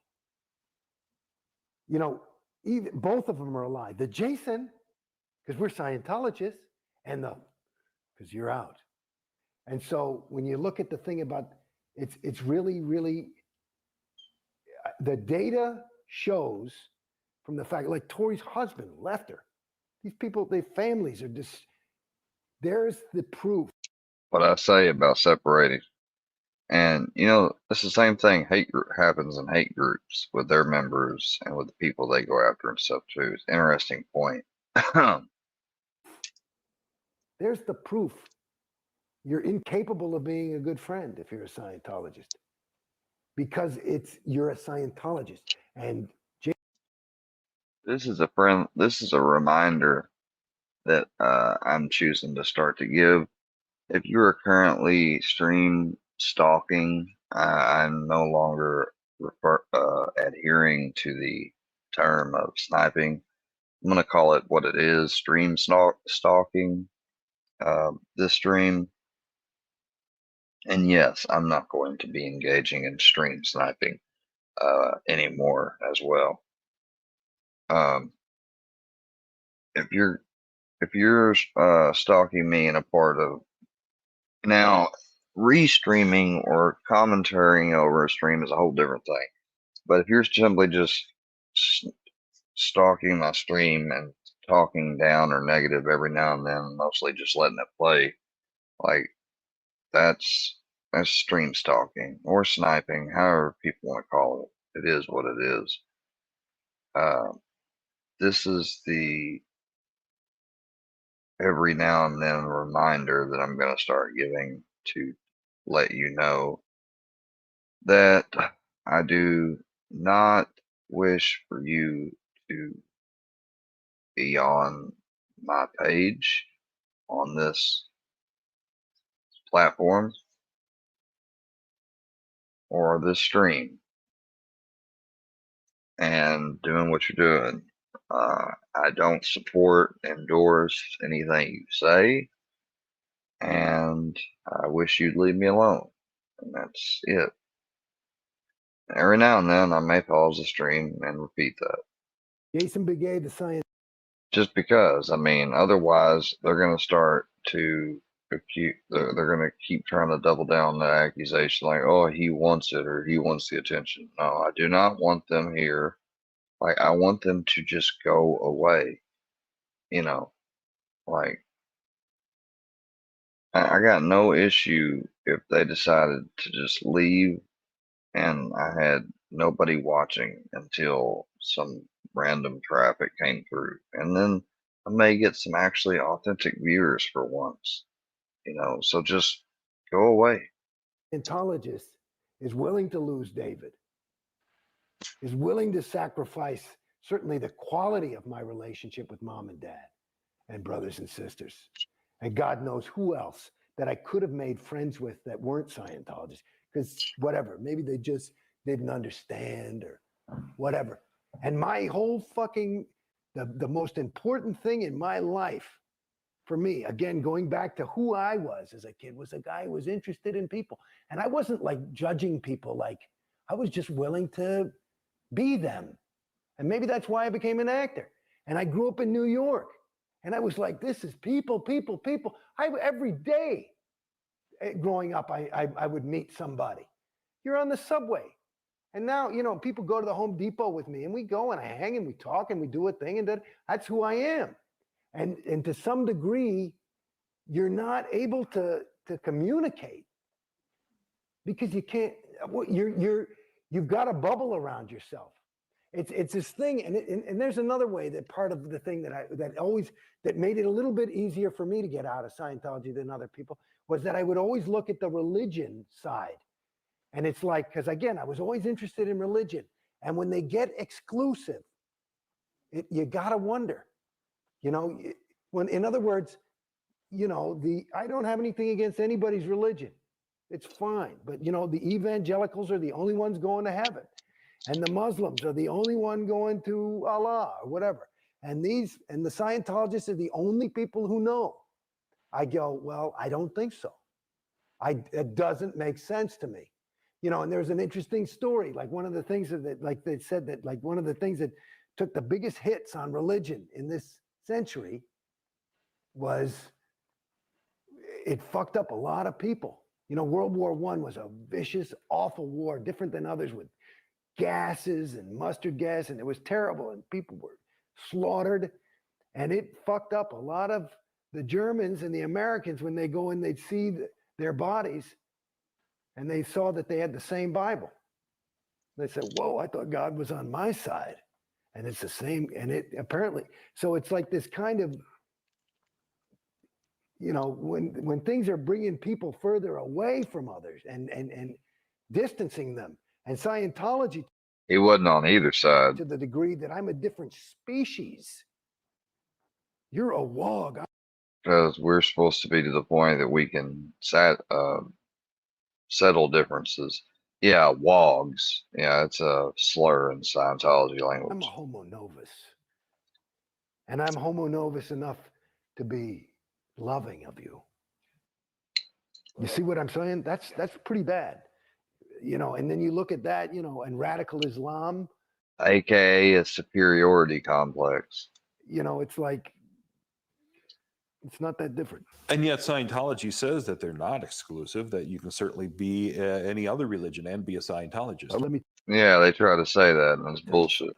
I talked to many terminals about this, because after a certain point, when I'm down on the fucking bottom after going through this, and I've never complained about money, and I'm not rich, but I never complained about it. You never had to fucking beg me for a fucking thing. I would go in and throw down. When I was ready to do it, I'd say, let's go. And it wasn't ever, I wasn't ready because I didn't have the bread. It was, I wanted to be ready because I wanted to, if I'm going to fucking do this thing, I'm going to do it, you know, and I got to be behind it. And that's where I was at as a Scientologist. But I told those fucking people, because they're always talking about, you know what they're doing? You know why they need all this money? You know what their real goal is? It's to clear the planet. To clear the planet. And you know what the good news is? That's all it We only is. have to clear about 3/4 of it. And just the fact of our being so theta, the other quarter will just clear instantly. And the SPs will crumble. And you saw the little wicked witch when she got water thrown on her because you made it about, that's what will happen to the fucking SP. But I said to them, I said, because now after a while you start feeling like a fucking, hey man, this ain't like a little mistake. That cost me 50 G's. You know, and you start doing that a couple of thousand fucking times. You say, hey, I'm getting pissed. You know, that's a lot of money. Okay. And you start getting into that. And they talking about all this thing. And I said, where's the money going? Nobody ever fucking gives you an answer. And they, you know, we're trying to clear the planet. And I time. said, babies, I want to tell you something. I got news for you. There's no fucking way. You can't fucking clear Beverly Hills with these prices. There's no fucking way. It's physically impossible. Like they say, Obama, Clinton can't reach the number. There's no way. There's not enough money. It can't be done. So that's a lie. They're not trying to clear any fucking planet. And if they are, they're going to have to bring the fucking money. The price is going to have to go so fucking down. I said, I'll wait then. I'll wait. I'll do it next lifetime when it's $250 to go clear, because I can wait another 40 years. You know, and it'll save me $1 million, and I'd rather my fucking kid go to private school, you know? So fuck it. How are celebrities treated inside Scientology? All I know is how I was treated. And, you know, my peers. I mean, that's who I hung out with. I know that it's a lot different. Actually, I do. Only because, like, this was another question for me. Like, here I was. I had Ray Midoff, who's the top auditor on the planet, the senior CS International. I had RTC technicians, whatever, people. Plus, and I'm in LA, and I had my own auditor, the CS, the senior CS, and then they would all go over my folder. Then they'd send it to Richard Reese at Flag, who's the senior CS at Flag. And he'd go over the floor, and they would, you know how long it took me to get a fucking CS? Like, I'd do a thing and I'd make an origination like, you know, I'm not sure I like this. My next session would be about a month later, because they couldn't fucking handle, because there were so many vias on the comm line. So how was I handled? I was handled with the best attention ever. And I said, you know something? If this is the best of the best, that's what I was saying to him at the end. I said, how the fuck? And that's another thing I said about Clear the Planet. If you are the best motherfuckers in the world and you admitted you fucked the shit out of me, what happens to poor schmo at Orange County Org who you're saying, just because when you first saying, well, you just need ethics or some fucking thing. He's still stuck in some ethics cycle going, and they're fucking, it's because they fucked him up and they said, no, you need more set checking. And he can't afford it or some fucking thing. And it's not even the right fucking thing. These guys don't know what they're doing. They're fucking hoping. You know what I mean? They're hoping. And the fucking crime of the bitch is they say, aha, we're going to work this out and I'm going to put in a little oregano. And the other guy says too much salt and here's your folder. And of course, we've got it CS and ready to go. And I'd be like, this fucking sucks.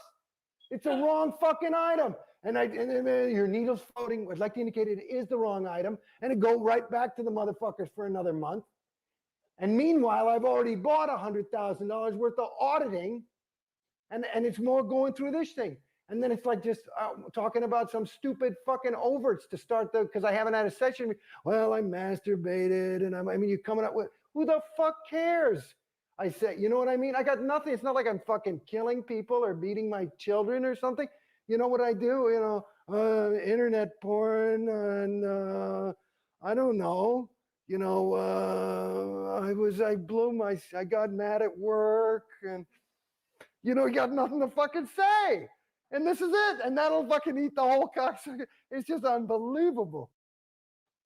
Celebrities are used heavily for recruiting. Yeah. And they recruit young actors coming to town. I see every weekend in Backstage West, now it's up to 5 or 6 ads for different workshops they do. Are you familiar with Yeah. them at all? Yeah, I gave one. Yeah, they got me to do one once. Yeah, people got interested and they signed up for courses. And they use people to do that. I suppose they're targeting actors. That's what I've understood. It's good public relations for them, I suppose. Or if somebody hits big, it's thanks to Scientology. Yeah. I know a lot of people who do them, and at first they were very reticent to do some of the things, say some of the things that they're pressured to do. In other words, Scientology, and say that Scientology, and that you use the ethics conditions all the time, in your career and all these kind of things. But after then after they've done a couple of them, they even start to believe it. It's very hard. You have to look. These are decent, good people, and they. It's like. I don't want to say so many alarming things, but it's. How do people get involved in these destructive relationships just between two people? There's a lot of people that get knocked around and come back. And, I doubt the person knocked them around on the first date. And it's,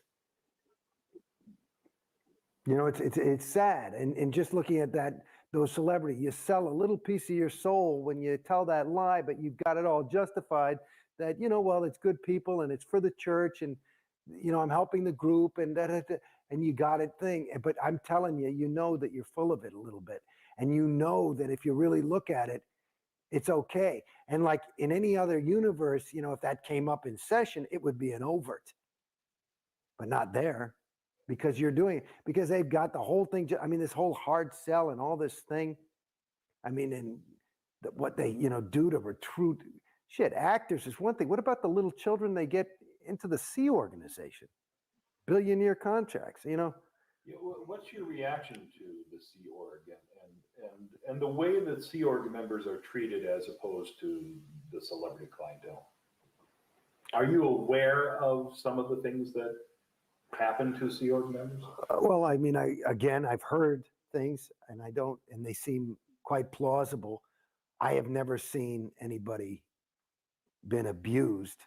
I've seen people kind of screamed at.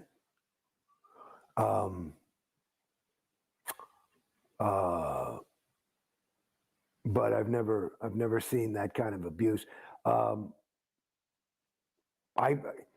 To me, I mean, it's, let's say, you hear my story and I got out and I've got some sad tales and maybe I got ripped off for a good chunk of money and this, that, and the other thing.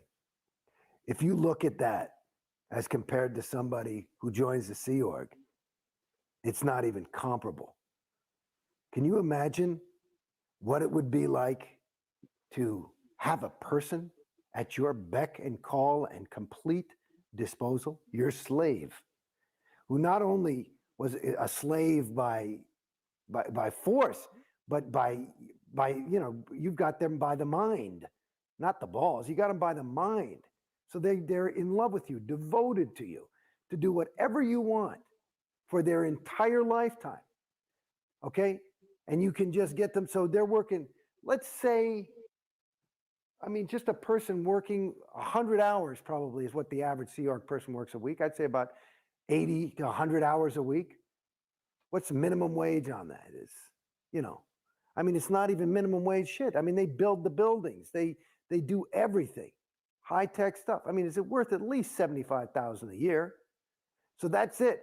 And then you get that for 50 years, 40 years, because they get them when they're teenagers, and they've also hired a dentist who takes care of their teeth. They've also hired all these kind of things. It's part of their organization. I mean, what is that? That's just millions and millions of dollars worth of free labor. I mean, it's not only that, plus your whole life. And what do they get in exchange? They believe that they're saving this sector of the galaxy. And that's enough for them.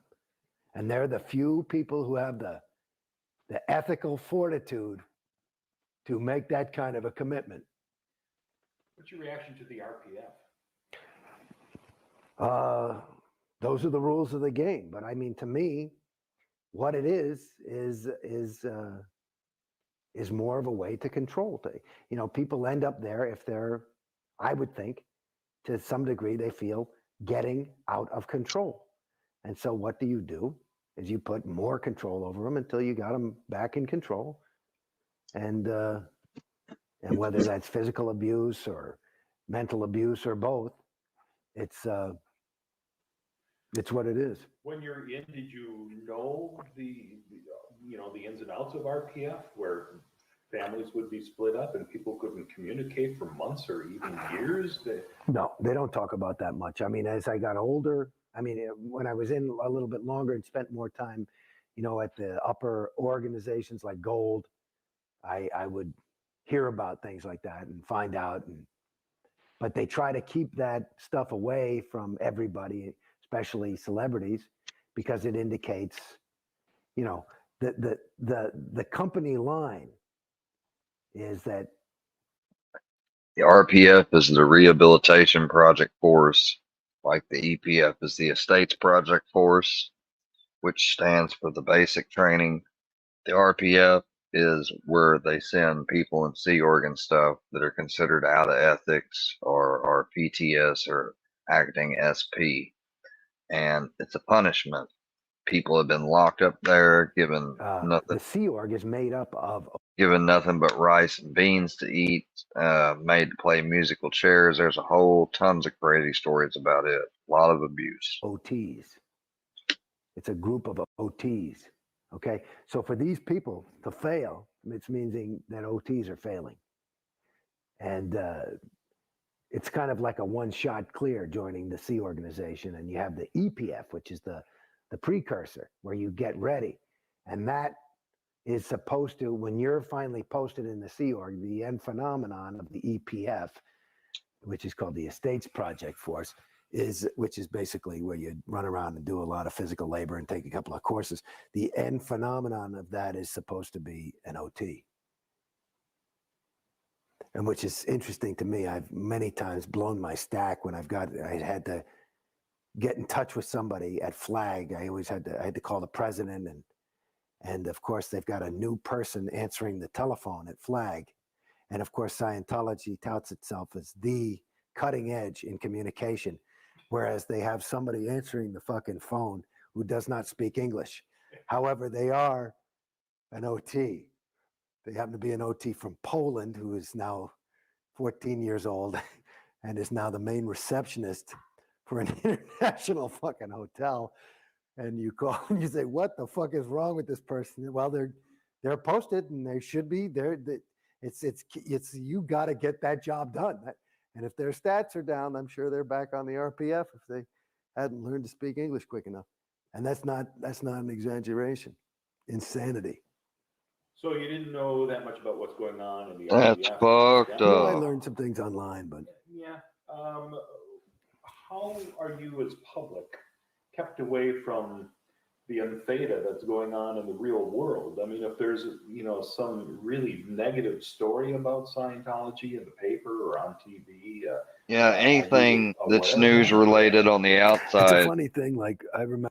anything related that's news or information on the outside, even if it to be true, or they have a word for it. They call it in theta, and it's basically a fancy word for saying just like pretty much distracting things that are just there to distract you. In other words, they're not worth your time. They don't want you looking at them.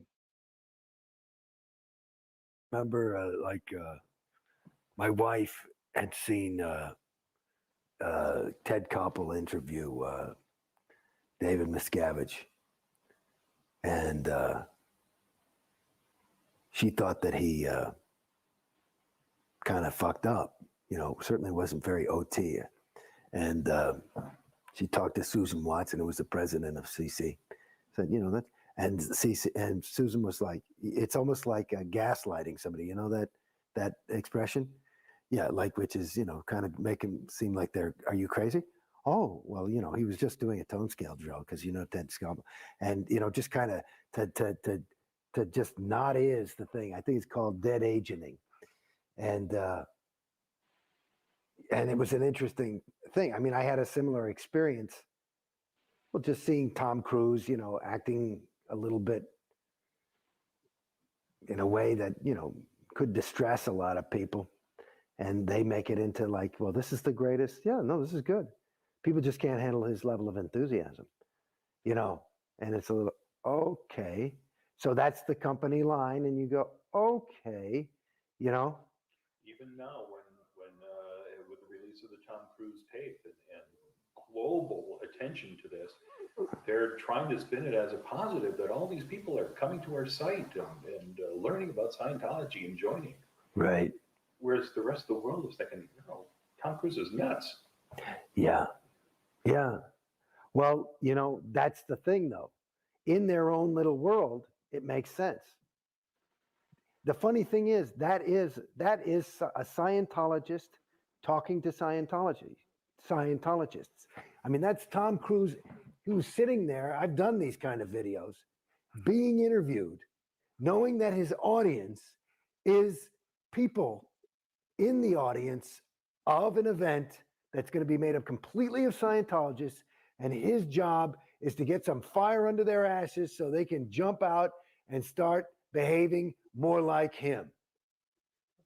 And that's basically what it is. So that is in their universe. You could show that I mean, I think that's an unedited tape, but that's basically him.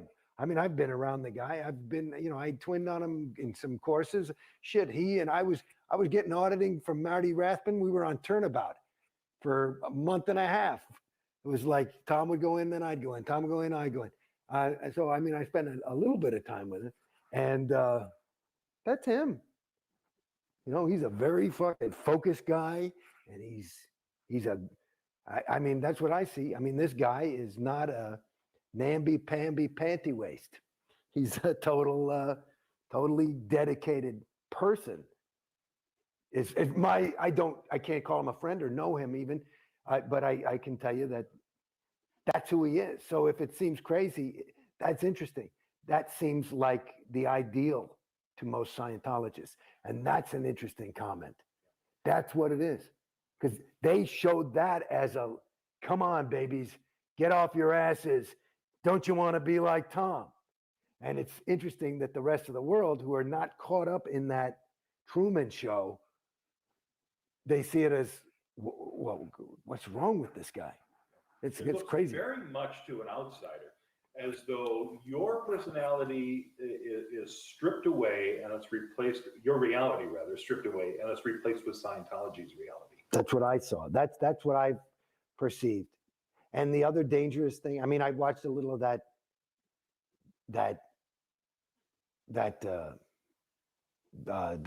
Tom Cruise interview, and I'd seen it before then. You know, I went to that event. You know, that was an IAS event from where he won the Freedom Medal.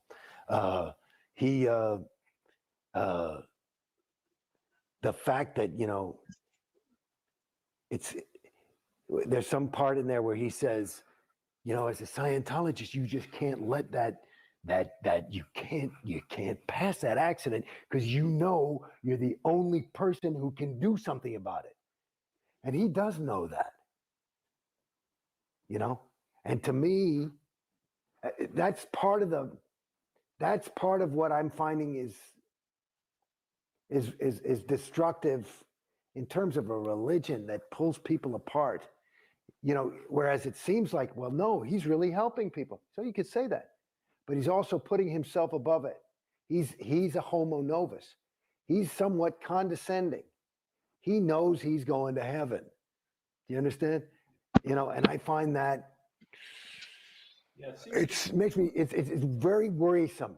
It really is. It's not. I don't think it bodes well for the planetary community when you have people sectifying into these groups that are the only way out. It starts to look crazy. That's, I think, where war comes from. You mentioned having done some of those videos like Cruise. You've done a lot of Scientology.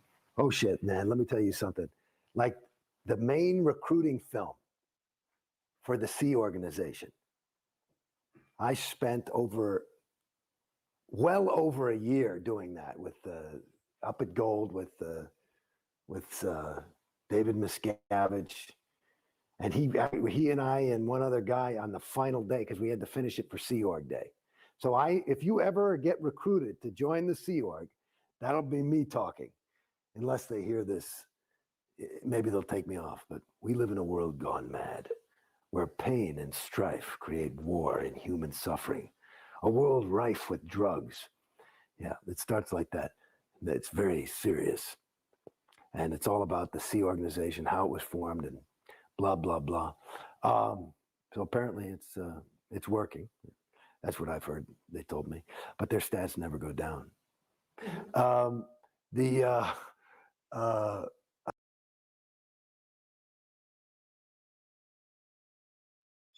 Motherfuckers want to lie also when it's talking about, oh, he's been threatening and abusive online and stuff. They want to say that about me. Johnny Goble wants to lie and say that shit about me now, apparently, too.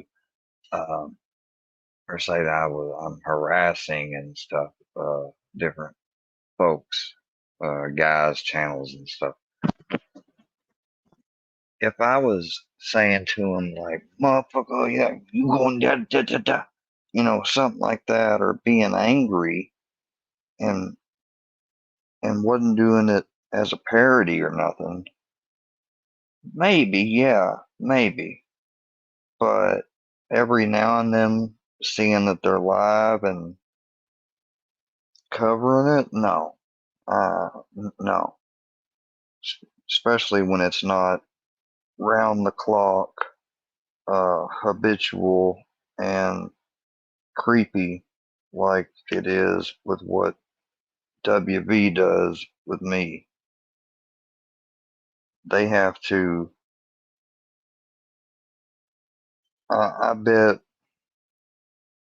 ever since they revealed that they had a bot that is set up that way, no matter, even if I get a new channel, they just enter the new URL for that channel, and when I go live, the bot sends them out. Hell, probably a personalized email, push notification, text, and automatically starts recording for them as well too. That's an amazing bot and program. Would y'all care to share what y'all use? If not, I'm going to start doing some research, try to figure out what in the world you could be using to do that. Because, hell, I need to start setting up something that can automatically do that. Let me know it's going on, but I don't have to then go watch it. But then I automatically have it and would have all of it all the time. Just like y'all get my stuff all the time. And what do you get? Me attempting to try to stream with y'all interrupting or having to stop and pause the stream like right now to go over the bullshit and stuff that y'all have tried to do and pervert on me and place on me and at my feet.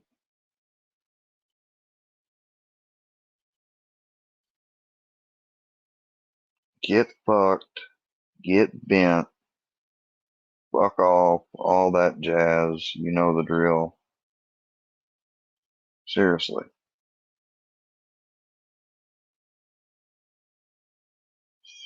far as I'm concerned, you can just get fucked.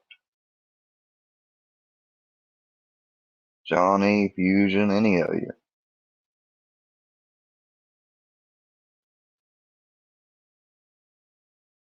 Because I mean, that can't be true. But, I mean, I guess Johnny is gonna decide to, I don't know, I guess have the attitude he does about me and be the way he is because I've criticized him or dared to question his sacred authority about his YouTube channel. Fuck that. All he had to do was handle things differently, like I said before.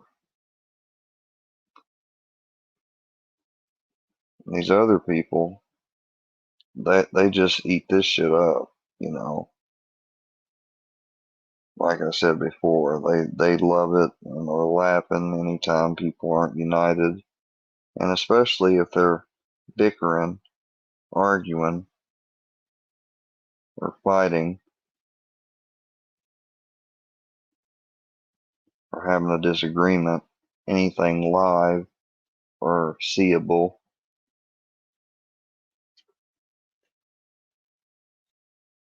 Or having an issue about maybe something in a group setting, which is why I suggested to a group private meetings that fell on deaf ears for one reason or another. Yeah, then I did, the last thing I did before I left was they did this, I don't know what the hell they were calling it, but it was this big public push. They were going to put these videos in every org. So when new public walk in, they can learn what is CCR, what is the volunteer ministers, there's like, I must have done 10 or 12 of them, of these things. And that's my voice too. Shit. Then, of course, the technology of Scientology is learning how to clear people and bring them to higher states of spiritual freedom. And that takes a lot of learning. You have to go to course. And part of the course is technical films where they tell a story. They're all written by L. Ron Hubbard and and some were even directed by him. But I'm in, Jesus, shit, I don't know, plenty of them. So you think they'll have to purge you now? I don't know if they'll purge me. You know, there was a girl who had left, and they kept her. I mean, they redid the film finally. There's some of them that it'll take a while to redo. I mean, they take us so forever to make a film anyway. I mean, it's shit. I did a little half-hour